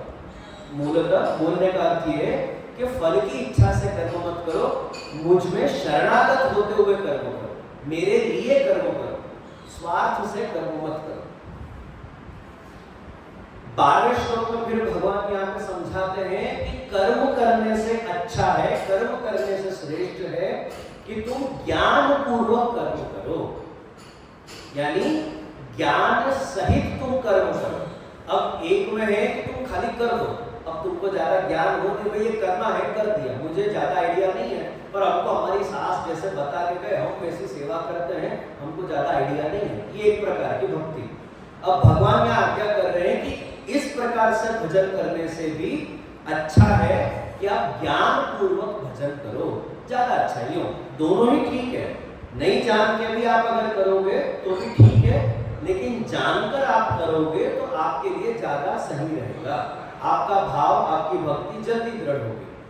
आप जानकर अमृत का पान करोगे तो भी अमर होगे, अनजाने में अमृत का पान करोगे तो भी अमर होगे, पर जानकारी रख के कोई कर्म करना ज्यादा ठीक होता है। दोनों में कंपेयर करो, अनजाने में कोई कार्य करने से अच्छा है कि आप जानकारी से कोई कार्य करो। ये 12वें श्लोक का उपदेश है। फिर 13वें श्लोक से लेकर 20वें श्लोक तक भगवान श्रेष्ठ भक्त के लक्षणों का वर्णन करते हैं। 13वें श्लोक से लेकर 20वें श्लोक तक भगवान भक्तों के अंदर क्या क्या लक्षण होने चाहिए, भक्ति किसको सिद्ध होगी, उसके लक्षण बताते हैं। ये 12वें अध्याय की पूरी रूपरेखा है। तो अब अपन 12वें अध्याय में प्रवेश करते हैं और प्रवेश करते हैं अर्जुन के प्रश्न के साथ, जहां अर्जुन भगवान से प्रश्न करता है, एवं संतयुक्ता ये भक्तास्त्वं पर्युपासते एचाप्यक्षरम अव्यक्तम तेषां के योग वित्तमाः। तो अर्जुन क्या पूछ रहा है कि कौन सा भक्त उत्तम है। दो ऑप्शन देता है, एक त्वां पर्युपासते, पर्युपासते यानी परितः उपासते, पर्युपासते, परितः उपासते यानी जो अच्छी तरह से आपकी उपासना करता है। अच्छी तरह से उपासना करना यानी जब जब जिस जिस समय जिन जिन भक्तों के लिए आपने जो जो रूप धारण किए हैं उन रूपों की जो अच्छी तरह से उपासना करता है वो आपको प्रिय है, या फिर ये जब अपि अक्षरम अव्यक्तम, जो आपके अक्षर रूप की उपासना करता है। अक्षर रूप की उपासना यानी आपके निराकार रूप की उपासना करता है। अच्छा, भगवान साकार है कि निराकार है? परब्रह्म परमात्मा भगवान साकार है कि निराकार है? साकार से निराकार हुए कि निराकार से साकार हुए?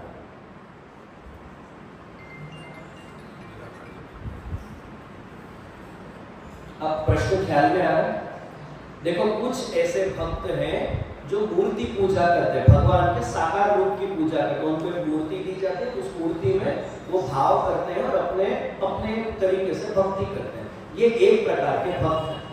दूसरे प्रकार के भक्त हैं जो भगवान की मूर्ति पूजा में विश्वास नहीं रखते, भक्त ही है, भगवान नहीं मानते, ऐसा नहीं है, भगवान को भी मानते हैं, पर ये मानते हैं कि भगवान को आप मूर्ति में सीमित नहीं कर सकते। भगवान का जो स्वरूप है, अब जितने भी ज्ञान मार्गीय हैं, जो ज्ञान के आधार पर भक्ति करते हैं या फिर जो ज्ञान के आधार पर खुद का कल्याण सिद्ध करते हैं, जो वेद पढ़ते हैं, जो शास्त्र पढ़ते हैं, जो पुराण भी नहीं, उपनिषद पढ़ते हैं, ये जब भगवान के महात्म्य को जानते हैं तो इनके मन में ये भाव उत्पन्न होता है, अच्छा मैं आपसे पूछता हूँ कि भगवान कहाँ है, अथवा तो भगवान कहाँ नहीं है? चलिए बताओ, कहाँ नहीं है भगवान? भगवान सभी जगह पे है। अब जो भगवान सभी जगह पे है, उसको मूर्ति में कैसे सीमित कर सकते हो? ये एक पक्ष का आर्गुमेंट है। तो वो मूर्ति पूजा में नहीं मानते, वो मानते कि नहीं, भगवान सर्वत्र है, मैं जहां बैठ के उनका स्मरण करूंगा या उनको याद करूंगा या उनका भजन करूंगा, वो स्वीकार्य है। ये एक पक्ष है। दूसरा पक्ष बोलता है कि नहीं, मुझे भक्ति करने के लिए तो एक स्वरूप सामने चाहिए, स्वरूप सामने हो तो मैं अपनी भक्ति कर सकता हूँ, स्वरूप सामने नहीं हो तो मुझसे भक्ति नहीं होगी। ये दो प्रकार के भक्त हैं। तो अर्जुन पूछता है, इन दोनों में से ज्यादा उत्तम कौन है, आपको ज्यादा प्रिय कौन है? फिर वो आगे डिफेंड भी करता है, समझाता है कि दोनों ही भक्त कैसे हैं, तो लिखता है सतत युक्ता, ये सतत आप में युक्त है। ऐसा नहीं है एक आप में ज्यादा युक्त है, एक आप में ज्यादा आसक्त है और दूसरा आप में ज्यादा आसक्त नहीं, ऐसा नहीं है। दोनों ही बराबर के आप में आसक्त हैं, दोनों ही बराबर के आप में शरणागत हैं, दोनों ही बराबर के आपको समर्पित भी हैं। निराकार को भजने वाले भी उतने ही समर्पित हैं, साकार को भजने वाले भी उसी कक्षा में आपको समर्पित हैं। तो अब इन दोनों में से आपको कौन ज्यादा प्रिय है? यह अर्जुन का भगवान को प्रश्न है। प्रश्न का उत्तर देने से पहले अब अपन को यह विचार करना जरूरी है, और ये आप अपने लौकिक जीवन में भी आप अमल करिएगा। कोई भी व्यक्ति जब प्रश्न पूछता है तो प्रश्न पूछने में तो कोई आपत्ति नहीं, उसको पूछना ही चाहिए, उसका अधिकार है।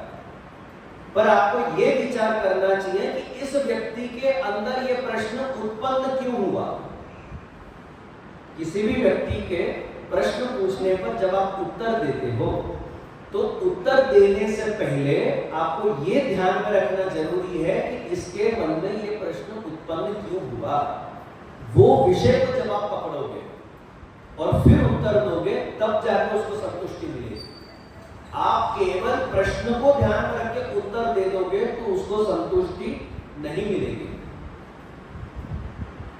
कोई भी प्रश्न का उत्तर ये समझ के दिया जाता है कि इसको ये प्रश्न ही क्यों उत्पन्न हुआ। तो अब आप ये विचार करो कि 11 अध्याय तक उपदेश हो गया, अपन 12वें अध्याय में 11 अध्याय का उपदेश होने के बाद अर्जुन के मन में ये प्रश्न क्यों उत्पन्न हुआ कि आपके साकार रूप को भजने वाले उत्तम के निराकार रूप को भजने वाले उत्तम। तो अब भगवान को उस तरीके से जवाब देना पड़ेगा अर्जुन को कि जहां उसके मन में प्रश्न पूछने के पीछे जो उसकी सोच है उसको जवाब मिलना चाहिए। उस सोच का जब समाधान होगा तब उसके प्रश्न का समाधान होगा। उस सोच का अगर आप समाधान नहीं कर पाए तो उसके प्रश्न का उत्तर, उसको संतुष्टि नहीं होगी। आपके बच्चे जो आपसे प्रश्न पूछते हैं ना, आप ऐसा इतना चलते फिरते आप ऐसा जवाब देते हो, उनको संतुष्टि नहीं मिलती। क्यों संतुष्टि नहीं मिलती? क्योंकि आप ऊपर ऊपर से जवाब देते हैं। आप ये नहीं सोचते हो कि उसके मन में ऐसा प्रश्न क्यों उत्पन्न हुआ।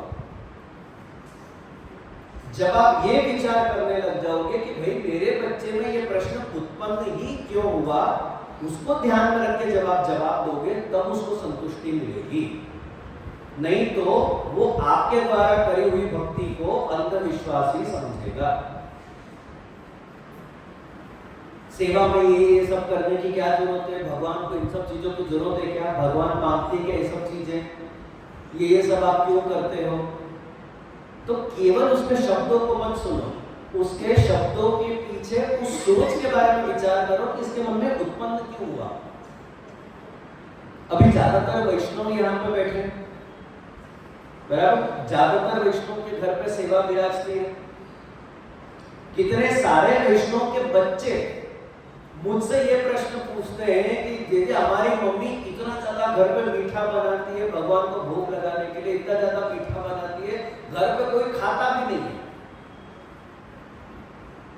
घर पे आज के समय में इतना मीठा कोई खाता भी नहीं है। हम मम्मी को बोलते तो वो समझती नहीं, बोलते नहीं भगवान को मिठाई पसंद है, भगवान मिठाई रोकते हैं। ऐसा भोग धरने का क्या मतलब?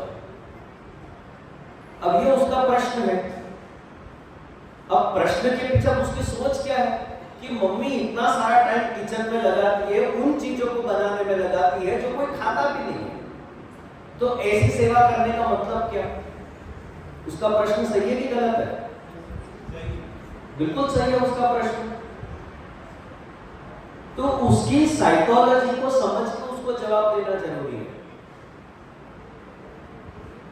और अगर आपके पास उसका कोई उत्तर नहीं है तो नक्की बात है कि अपन कुछ गलत कर रहे हैं। अपने को सुधरने की जरूरत है, फिर वहां अपने को उधर बदलाव करने की जरूरत है। श्री वल्लभाचार्य जी आज्ञा कर रहे क्या ठाकुर जी को मीठा ही मीठा धरो? ये तो अपन ने ऐसी आदत बना ली है। बाकी महाप्रभु जी का, श्री वल्लभाचार्य जी का क्या सिद्धांत है कि आप जो भगवत प्रसाद के रूप में ग्रहण करते हो वो भगवान को प्रसाद तरीके या भोग तरीके भोग करो। पीछे से जो अपने लेने में आता है वही भोग करो, जितना लेने में आता है उतना भोग करो। इतनी इतनी चीजें तो होनी ही चाहिए, ऐसा कोई नियम नहीं है। इतना जरूर बता दिया गया है अपने यहाँ पे कि आप ये सारी चीजें भोग धर सकते हो।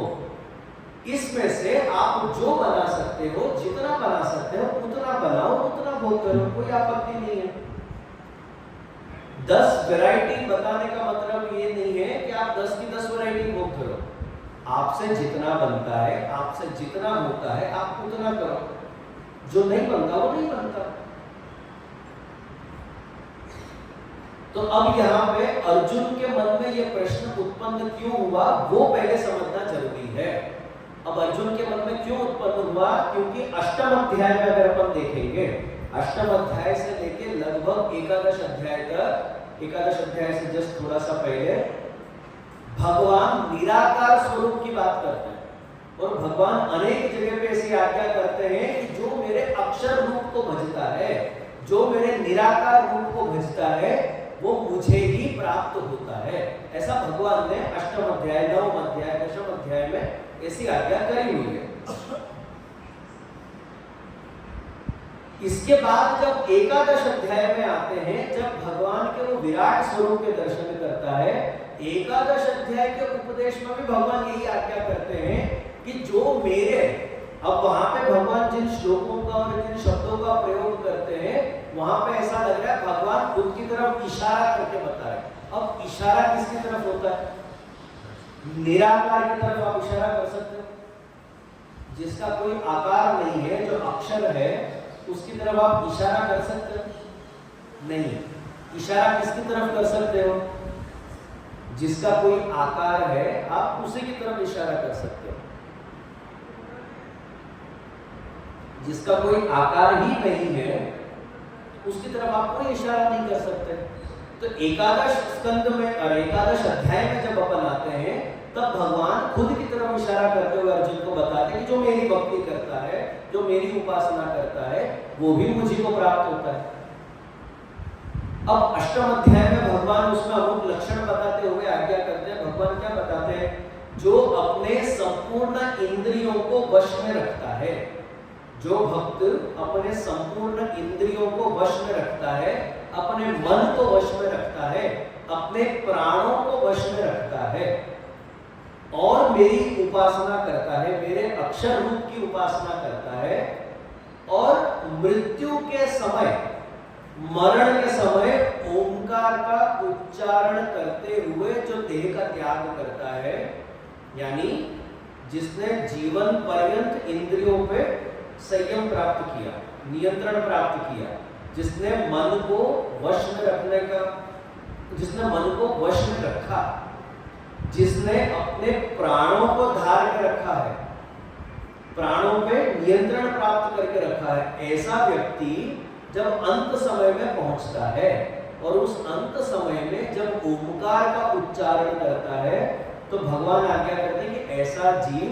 मुझ अक्षर को प्राप्त होता है, मेरे अक्षर स्वरूप को प्राप्त होता है, यानी मेरे निराकार स्वरूप को वो प्राप्त करता है। यह भगवान का उपदेश अष्टम नवम और दशम अध्याय में आता है। अब इसके बाद एकादश अध्याय में जब आते हैं अपन, तब भगवान क्या आज्ञा करते हैं? मत कर्म मत परमः मद भक्त संग वर्जितः निर्वैर सर्वभूतेषु यस्य मामेति पांडवः। मत कर्म यानी जो मेरे लिए कर्मों को करता है, मेरे लिए में इशारा आ गया। मत कर्म मेरे लिए कर्मों को करता है, यानी आप लौकिक कर्म करो, लोक संबंधी कर्म करो, वैदिक कर्म करो, धार्मिक कर्म करो, सेवा संबंधित कोई भी कर्म करो, कोई भी कर्म करने के लिए भगवान आज्ञा कर रहे हैं कि स्वार्थ के लिए मत करो। कर्म तो करो, कर्म करने के लिए नहीं रोक रहे, पर स्वार्थ रखते हुए मत करो। मत कर्म मेरे अर्थ करो, मेरे लिए करो, यानी भगवत भाव को धारण करते हुए उन कर्मों को करो। उदाहरण देखो, अपने को अपने परिवार का भरण पोषण करना चाहिए कि नहीं करना चाहिए? ये लौकिक कर्म है, करना चाहिए, बिल्कुल। किस भाव से करना चाहिए? मेरा बच्चा, मेरी पत्नी, मेरे माता पिता, मेरे सास ससुर, मेरा भाई, मेरी बहन, मेरे देवर, मेरे जेठ, इस भाव से करना चाहिए। तो भगवान बोलते नहीं, इस भाव से मत करो, ये स्वार्थ है, ये स्वार्थ तुम्हारा कल्याण नहीं होने देगा। भगवान क्या आज्ञा करते हैं? मत कर्म मेरे अर्थ करो, यानी अब ऐसे सास ससुर आपको देने वाले कौन? ऐसा परिवार आपको देने वाले कौन? ऐसा परिवार, ऐसे सास ससुर, ऐसे लोग, ऐसा पति, ऐसे माता पिता, ऐसी पत्नी, ऐसे बच्चे, ऐसे सगे संबंधी, ये सब आपको देने वाले कौन? भगवान। उनकी वजह से यह प्राप्त हुआ है। और क्यों प्राप्त हुआ है? इन सबके प्रति अपनी कोई ना कोई अंश में जिम्मेदारी है, जवाबदारी। इन सबके प्रति अपनी जवाबदारी है, माता पिता के प्रति अपनी जवाबदारी है, सगे संबंधियों के प्रति अपनी अमुक जवाबदारी है, पत्नी के प्रति अपनी जवाबदारी है, पति के प्रति अपनी जवाबदारी है, बच्चों के प्रति अपनी जवाबदारी है, सास ससुर के प्रति जवाबदारी है, कुटुंबियों के प्रति अपनी जवाबदारी है। आप अपने नौकरी में जाओ, नौकरी में क्या आपकी जवाबदारी नहीं है? आपको पगार उस जवाबदारी की मिलती है। बिजनेस में आप, क्या बिजनेस में आपकी जवाबदारी नहीं है? आपके भरोसे कितने कर्मचारी हैं, क्या उनकी जवाबदारी आपके ऊपर नहीं है?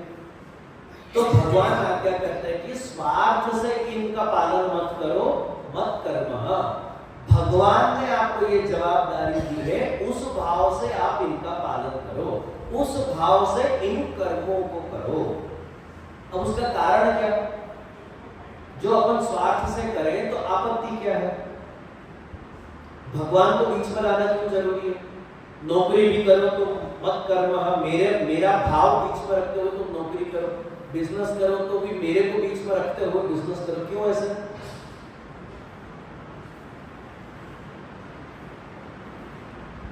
जब आप भगवान को बीच में रख के कोई भी कर्म करोगे, परिणाम स्वरूप नहीं करने वाले जितने कर्म हैं, वो कर्म धीरे धीरे आप त्याग दोगे। आया समझ? उदाहरण देखो, अच्छा, ज्यादातर यहाँ पे जॉब वाले हैं कि ज्यादातर बिजनेस वाले हैं? सब बिजनेस वाले बनिए हैं सब ज्यादातर। पक्का? ठीक। अब बिजनेस में अपन छोटी मोटी धोखाधड़ी करते कि नहीं करते? प्रॉफिट कमाने से आपत्ति नहीं है, माल ऊंचे भाव में बेचने से भी कोई आपत्ति नहीं है। आपको जो भाव पे जो माल बेचना हो आप स्वतंत्र हो, आप बेचो, बात उसकी नहीं है। पर प्रॉफिट कमाने के लिए अपन छोटी मोटी धोखाधड़ी वगैरह अपन करते हैं कि नहीं करते हैं बिजनेस में, बराबर? अब चीटिंग का पैसा, धोखाधड़ी का पैसा भगवत सेवा के लायक है कि नहीं है? नहीं है। भगवत सेवा के लायक वो पैसा भगवत सेवा के लायक नहीं है। क्यों? क्योंकि ये धोखे से कमाया हुआ है, किसी को ठग के कमाया हुआ है, किसी और के अधिकार का पैसा है। अब अगर आप भगवान को बीच में नहीं रखोगे तो आपको धोखाधड़ी करने का कोई गिल्ट कभी होगा भी नहीं। लेकिन जब आप भगवान को बीच में रखते हो तो कभी ना कभी तो ये बात अपने को मन में खटकेगी कि अरे ऐसा पैसा मैं घर लेके जाता हूँ, मेरे भगवान की मैं सेवा करता हूँ, घर वालों का भरण पोषण करता हूँ, पर क्या ये पैसा उसके लायक है? क्या ये द्रव्य शुद्ध है? मैं आपको एक उदाहरण देता हूँ, कोई बुरा नहीं लगाइएगा, ये रियल लाइफ उदाहरण है। हमारे पूर्वज का एक उदाहरण है। हमारे पूर्वज हुए, अब उनके ज्यादातर जो शिष्य हैं, खैर बहुत सारी जगह उनके शिष्य हैं, लेकिन एमपी में आप लोगों को ध्यान होगा, मुरैना, चंबल, ये सब जो एरिया है, ये पहले डाकुओं से प्रभावित थे। डाकू लोगों का यहाँ पे शासन था पहले।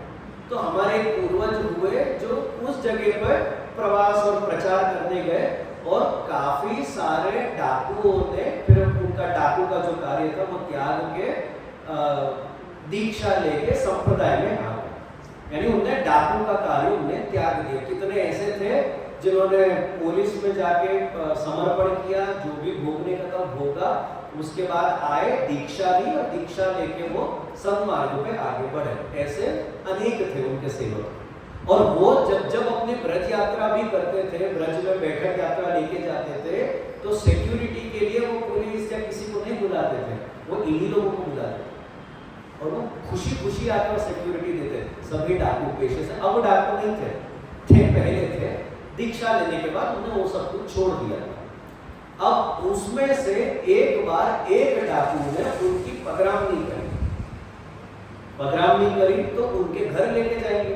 पगरामनी में गुरुजनों को अपन अपने घर लेके जाते हैं। अब उनको घर जब लेके गए तो आंखों पे सबसे पहले तो पट्टी बांध के लेके गए, क्योंकि पुलिस तक को नहीं मालूम वो कहाँ रहते हैं। तो जब सबसे पहले उनको अपने घर लेके गए मुरैना और इस साइड, तो वो आंखों पे पट्टी बांध के लेके गए। फिर घर पे प्रवेश करने के बाद ही पट्टी खोली। अब घर पे प्रवेश करते ही देखा चारों तरफ बंदूक, न हथियार, न फिर अलग अलग प्रकार के चाकू, न तलवार, और अलग अलग घाट के सब कुछ वहाँ पे, जैसे यहाँ फोटो फ्रेम लगे हैं वैसे वो सब वहाँ पे टंगे हुए। तो वो ऐसा बताते थे कि मुझे उसे लगा कि मैं वापिस नहीं आने वाला हूँ, मेरा इधर ही हरिशरण में हो जाऊंगा आज तक। तो ऐसा कुछ हुआ नहीं। उन्होंने एकदम आदर मान सम्मान के साथ उनका सत्कार किया, और जैसे पगरामनी का जो क्रम होता है पूरा किया, तिलक किया, आरती उतारी, माला जी अर्पण किया, भोग इत्यादि भी सब अर्पण किया। अंत में जब भेंट करने का मौका मिला, जब भेंट करने का समय आया, तो वो जो हमारे पूर्वज थे उन्होंने बोले मैं आपकी भेंट नहीं स्वीकार सकता। अब वो जो डाकू थे वो समझ गए ये भेंट क्यों नहीं स्वीकारता है। उनका डाकू वृत्ति से कमाया हुआ द्रव्य है ना, किडनैपिंग उन सब से कमाया हुआ द्रव्य है, तो वो समझ गए कि वो क्यों नहीं स्वीकारेंगे। उनने खाली एक बात बोली, बोले जे आप ये हमारा द्रव्य नहीं स्वीकारोगे, मैं समझ गया आप क्यों नहीं स्वीकारोगे, लेकिन आप मेरे एक प्रश्न का उत्तर दो कि जिन बलियों की भेंट आप स्वीकारते हो वो हमसे कम डाकू है क्या?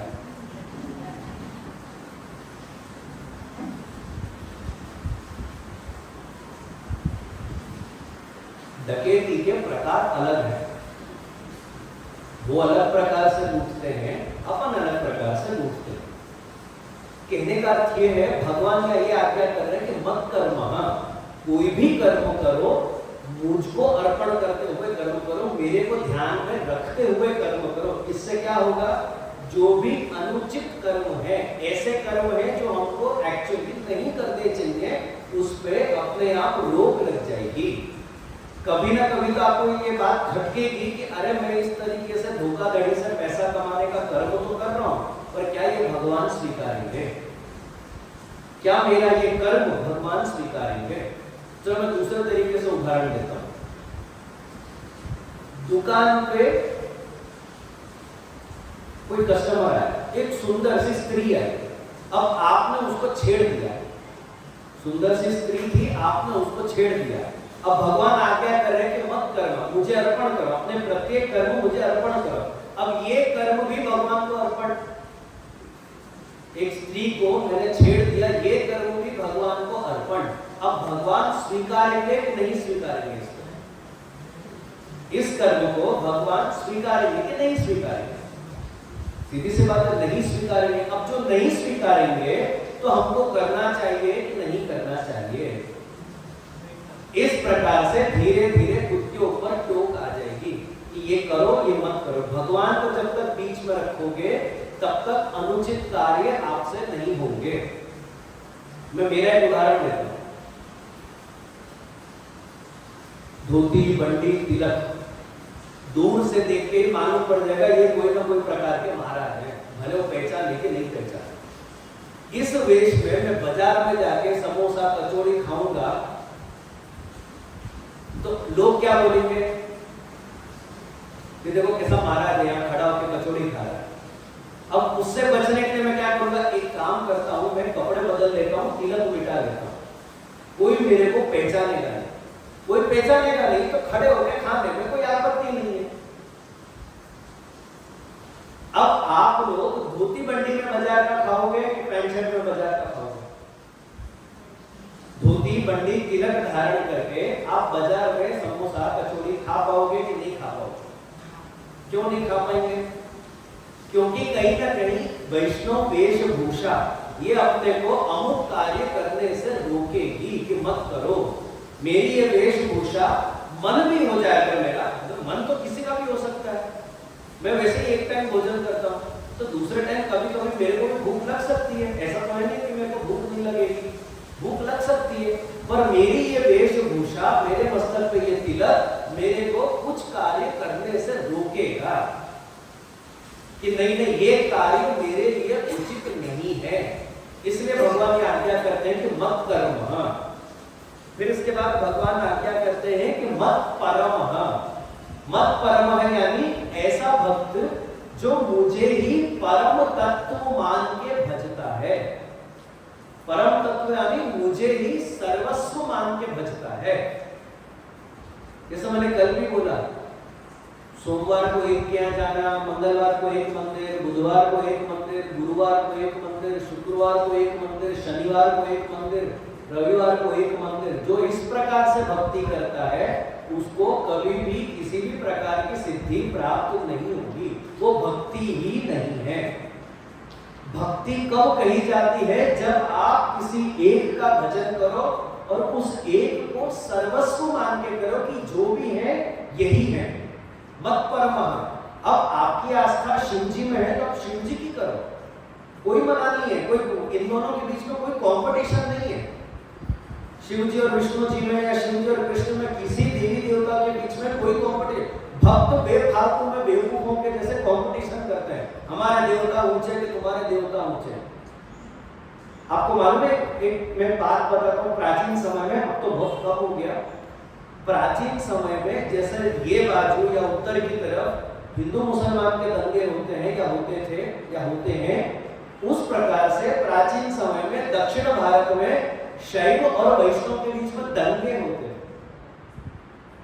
झगड़े होते थे, क्लेश होता था। अब जो राजा बनता था, जिस राज्य का जो राजा बनता था, वो जिसको मानता था। अब राजा शैव है तो वो पूरे राज्य पे लागू कर देता कि शैव धर्म ही माना जाएगा। अब जितने भी शैव धर्म वाले हैं वो फिर चौड़े होकर घूमते थे और सब वैष्णवों पे अत्याचार करते थे, विष्णु भक्तों पर। अब ऐसा कोई राजा आया जो विष्णु भक्त था, तो अब उसने बदला लेने के लिए उसने विष्णु भक्ति के लिए लागू कर दिया कि विष्णु भक्ति ही प्रधान प्रकार की भक्ति है, वही मुख्य है, वही सर्वस्व है। तो अब जितने भी विष्णु भक्त थे वो चौड़े होकर घूमते थे और सभी शैव भक्तों पे अत्याचार करते थे। इसी चीज में शंकराचार्य जी ने जब इस प्रकार के क्लेश हुए, जब इस प्रकार का झगड़ा हुआ, दंगे होने लगे, तब शंकराचार्य जी ऐसे ही दो लोगों का झगड़ा रोकने के लिए जाते हैं और वहां पे शंकराचार्य जी का जो सबसे सुप्रसिद्ध श्लोक है, पुनरपि जननम पुनरपि मरणम पुनरपि जननी जठरे शयनम ये संसारे भवतुस्तारे कृपया पारे पाहि मुरारे भज गोविंदम गोविंदम भज मूढ़मते। ये जो पूरा अष्टक है शंकराचार्य जी का, ये इसी प्रकार से दो लोगों का झगड़ा रोकने के समय उनने रचा था। उनको समझा कि तुम बेवकूफों की तरह झगड़ा कर रहे हो कि शिव जी ऊंचे कि विष्णु ऊंचे, तुम महामूर्ख हो। गोविंदम भज मूढ़मते, मूढ़ यानी बेवकूफ। तुम शिव और विष्णु में झगड़ा कर रहे हो, मूल परमात्मा जो है वो तो गोविंद है। अगर तुमको भजन ही करना है तो उनका करो, इनके झगड़े में मत खर्च हो जाओ। शंकराचार्य जी का श्लोक है ये, जबकि खुद शिव जी के अवतार हैं। शंकराचार्य जी खुद शिव जी के अवतार हैं। और यही अगर आपको देखना है, शैव और वैष्णव का झगड़ा, दक्षिण की एक पिक्चर है कमल हासन की, थोड़ा सा मैं विषय से बाहर जाके बात कर रहा हूँ। तो तमिल की एक पिक्चर है जिसका नाम है दशावतार, कमल हासन की पिक्चर है। वो पिक्चर ठीक है, वो बहुत खास पिक्चर तो नहीं है, पर वो पिक्चर की स्टार्टिंग के 15, 20, 25 मिनट देखना। जो पिक्चर जहाँ से स्टार्ट होती है और वो जो पूरा दिखाया है, वैसे झगड़े होते थे पहले। वो शैव और वैष्णव के बीच का झगड़ा दिखाया है उस पिक्चर में।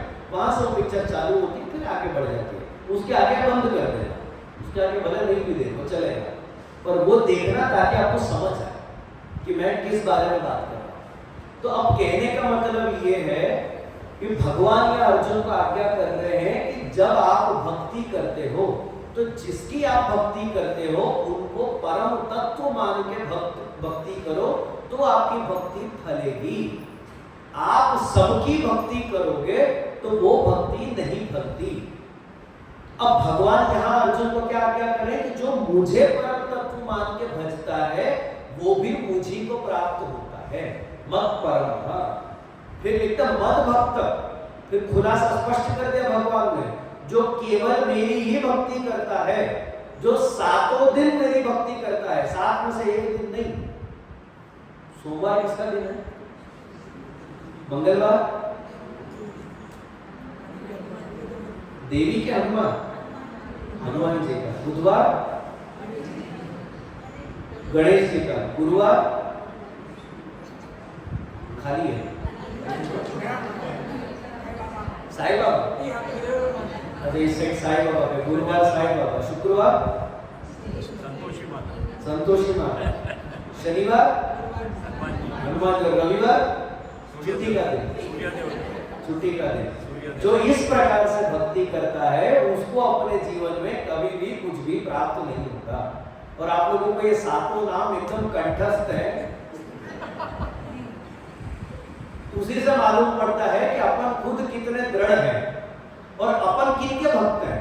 अपन किसी के भी भक्त नहीं है, ना हम कृष्ण के भक्त हैं, ना शिव जी के हैं, ना माता जी के हैं, ना हनुमान जी के हैं।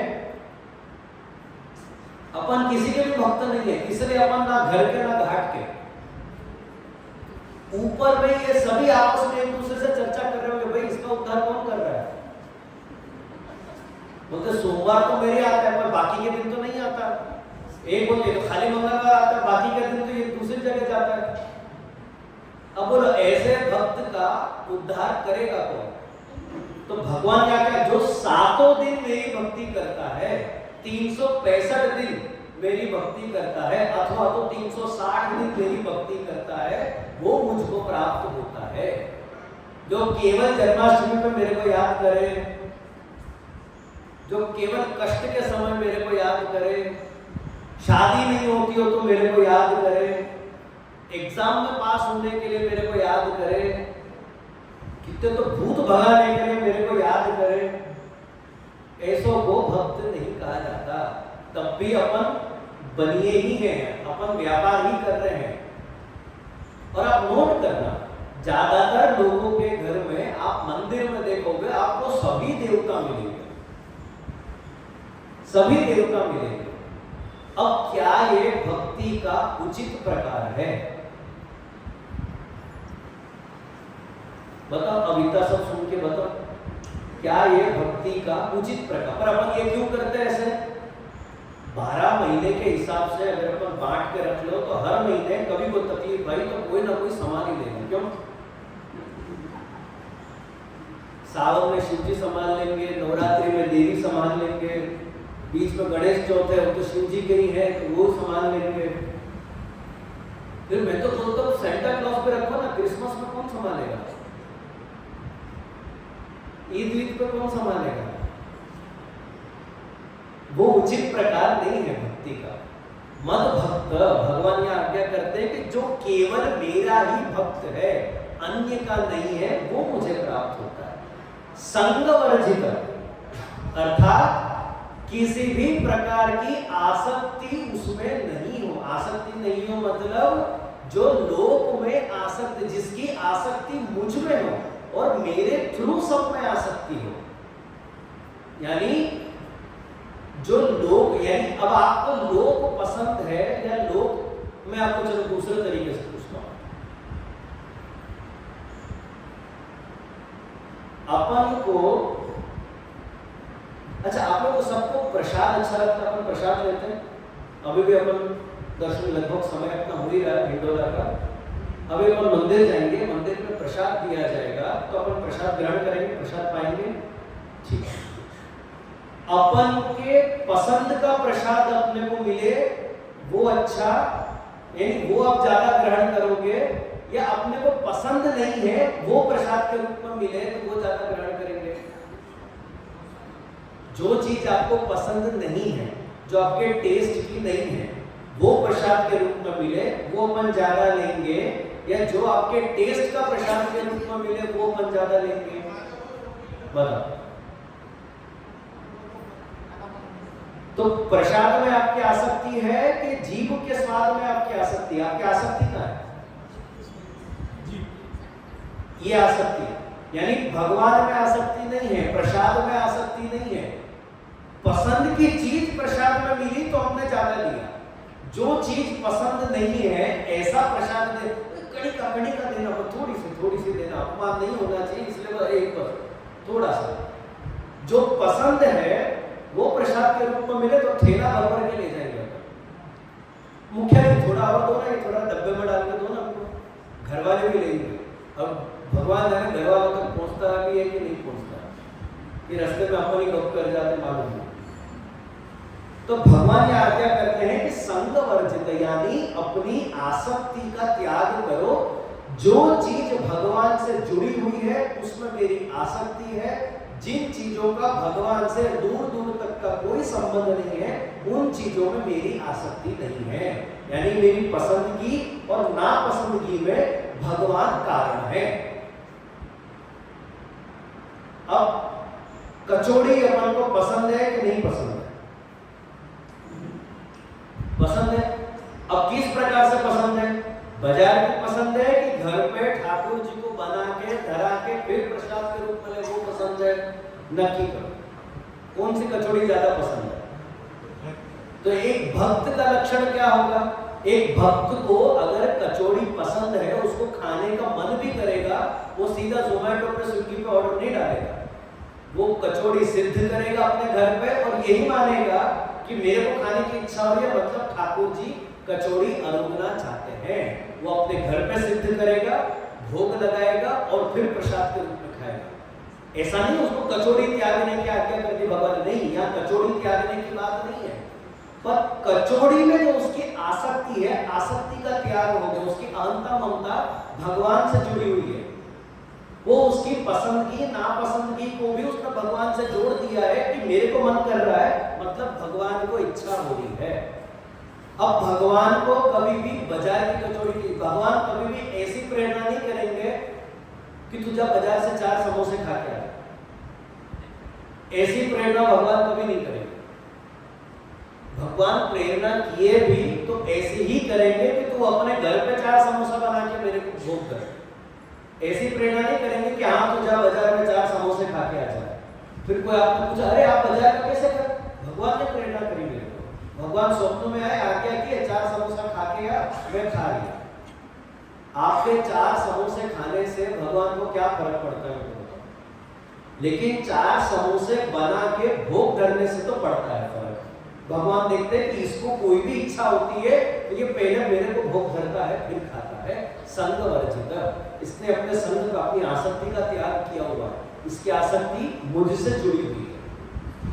फिर अंतिम लक्षण बताते हुए आज्ञा करते हैं निर्वैर सर्वभूतेषु, प्राणी मात्र में द्वेष बुद्धि नहीं रखता है, किसी के भी प्रति द्वेष भावना नहीं रखता है। जो भगवत भक्त होगा वो प्रत्येक जीव में अथवा तो जीव मात्र में भगवत बुद्धि रखता है। भगवत बुद्धि यानी प्राणी मात्र में जो भक्त होता है वो प्राणी मात्र में भगवत बुद्धि रखता है। भगवत बुद्धि यानी मिर्जा गालिब की एक शायरी है। मिर्जा गालिब एक बार मस्जिद के बाहर बैठ के शराब पी रहे, तो अब जो उनके पादरी हैं वो अंदर से नमाज पढ़ के बाहर निकले होंगे। बाहर निकलते हुए मिर्जा गालिब को देखा कि वो सीढ़ी पर बैठ के शराब पी रहा है, तो गुस्सा करते हैं उसको। तो बोलते तुम यहाँ बैठ के शराब पी रहे हो, ये कोई जगह है शराब पीने की? खुदा का घर है, यहाँ पर बैठ के थोड़ी कोई शराब पी जाती है। तो मिर्जा गालिब शायरी के द्वारा जवाब देते, शराब पीने दे मस्जिद में बैठकर, शराब पीने दे मस्जिद में बैठकर, या फिर वो जगह बता जहां खुदा नहीं। ऐसी कोई जगह मुझे बता दे कि जहां भगवान नहीं है, मैं वहां बैठ के शराब पी। ऐसी कौन सी जगह है जहां भगवान नहीं है? अब मिर्जा गालिब की जो ये शायरी है, इस शायरी पे दूसरे जो शायर हुए उर्दू के, उनने जवाब दिया। मिर्जा गालिब की तो शायरी ही खत्म हो गई, लेकिन एक उर्दू के शायर हैं इकबाल करके, वो इसका जवाब में वो एक शायरी लिखते हैं, मस्जिद खुदा का घर है कोई पीने की जगह नहीं। मस्जिद खुदा का घर है कोई पीने की जगह नहीं, काफिर के दिलों में जा वहां पे खुदा नहीं। यानी तो ऐसे लोगों के यहाँ जाके तो शराब पी जो काफिर हैं, जो भगवान में नहीं मानते, जो अल्लाह में नहीं मानते। उनके शब्दों में अगर मैं बोलूं तो जो अल्लाह को नहीं मानते वो काफिर, आप मैं अपन सब काफिर। अब तीसरे एक और शायर हुए अहमद फराज नाम के, तीसरे एक और शायर हुए, वो इस इकबाल की शायरी का जवाब लिखते हैं, काफिर के दिल से आया हूं मैं यह देखकर वहां पर जगह नहीं। काफिर के दिल से आया हूं मैं यह देखकर वहां पर जगह नहीं, खुदा मौजूद वहां भी है काफिर को पता नहीं। कि भगवान तो हर जगह पे है, अपन को पता नहीं, अपन को अनुभव नहीं है। बाकी इस संसार में ऐसा कौन सा व्यक्ति है जिसके अंदर परमात्मा नहीं विराज है? चाहे वो खराब से खराब व्यक्ति ही क्यों ना हो, अच्छे से अच्छा व्यक्ति ही क्यों ना हो, प्रत्येक प्राणी के अंदर परमात्मा के रूप में वही भगवान विराजते हैं। तो जो भक्त होगा, जो एक भक्त है, वो प्राणी मात्र में भगवत बुद्धि, वो आया कहां से? चलो आप खराब से खराब उदाहरण ले लो, एक आतंकवादी जैसे व्यक्ति को ले लो, तो आतंकवादी भी आया कहां से? अब उसके माता पिता से आए, तो उसके माता पिता कहां से आए? पीछे पीछे पीछे पीछे, या ऊपर ऊपर ऊपर ऊपर जाते जाओ तो मूल उसकी उत्पत्ति कहां से है? भगवान से है। ममैवांशो जीवलोके जीवभूतः सनातन मनषष्ठानि इंद्रियाणि प्रकृतिस्थानि कर्षति। अब यहाँ पे भगवान ने हिंदू, मुस्लिम, सिख, ईसाई ऐसा सब कुछ भी नहीं बोला। अपन ने कल ही चर्चा करी कि गीता जी केवल हिंदुओं के काम के लिए नहीं है, प्रत्येक मनुष्य के लिए ये ग्रंथ काम का है। प्रत्येक मनुष्य जीव मात्र के लिए इसमें उपदेश है। क्यों? भगवान क्या आज्ञा करते हैं कि प्रत्येक जीव मेरा ही अंश है। वो उनको माने या नहीं माने वो दूसरा विषय है। भले कोई भगवान को नहीं मानता हो, कोई किसी और को मानता है या नहीं भी मानता हो, तो भी वो व्यक्ति आया कहां से? उसी भगवान का अंश है जिस भगवान को अपन मानते हैं, जिनकी हम सेवा करते हैं। तो भगवान एकादश अध्याय में अर्जुन को ये लक्षण बताते हुए आज्ञा करते हैं कि जो इस प्रकार से मेरी भक्ति करता है, मत कर्मः मत परमः संगवर्जितः मद भक्तः निर्वैर सर्वभूतेषु, यानी प्राणी मात्र में जो मेरे दर्शन करता है, मामेति पांडवः, जो इस प्रकार से मेरी भक्ति करता है वो मुझ ही को प्राप्त होता है। तो भगवान ने यहाँ दो अलग बातें करी है। अष्टम अध्याय में भगवान आज्ञा करते हैं कि निराकार को भजने वाला भी ओंकार का उच्चारण करके मुझको प्राप्त करता है, मेरे अक्षर रूप को प्राप्त करता है। इस प्रकार से साकार रूप को भजने वाला भी मुझी को प्राप्त होता है। तो जब ये दो बातें अर्जुन ने सुनी, तब जाके 12वें अध्याय में अर्जुन के मन में प्रश्न उत्पन्न हुआ, जब ये दोनों ही आपको प्राप्त करते हैं, ये दोनों ही जब आपके भक्त हैं, अब आप मुझे बताओ दोनों में से उत्तम कौन? आया ख्याल में? यहां अपना प्रथम श्लोक पूरा होता है, इसी के साथ मेरा समय भी पूरा होता है। अगर किसी के मन में कोई शंका है, किसी को कुछ पूछना हो, तद्विधि प्रणिपातेन परिप्रश्नेन, विधि पूर्वक आप मुझसे प्रश्न पूछ सकते हो। इसी के साथ आज के सत्र को अपन यहीं पे समाप्त करते हैं।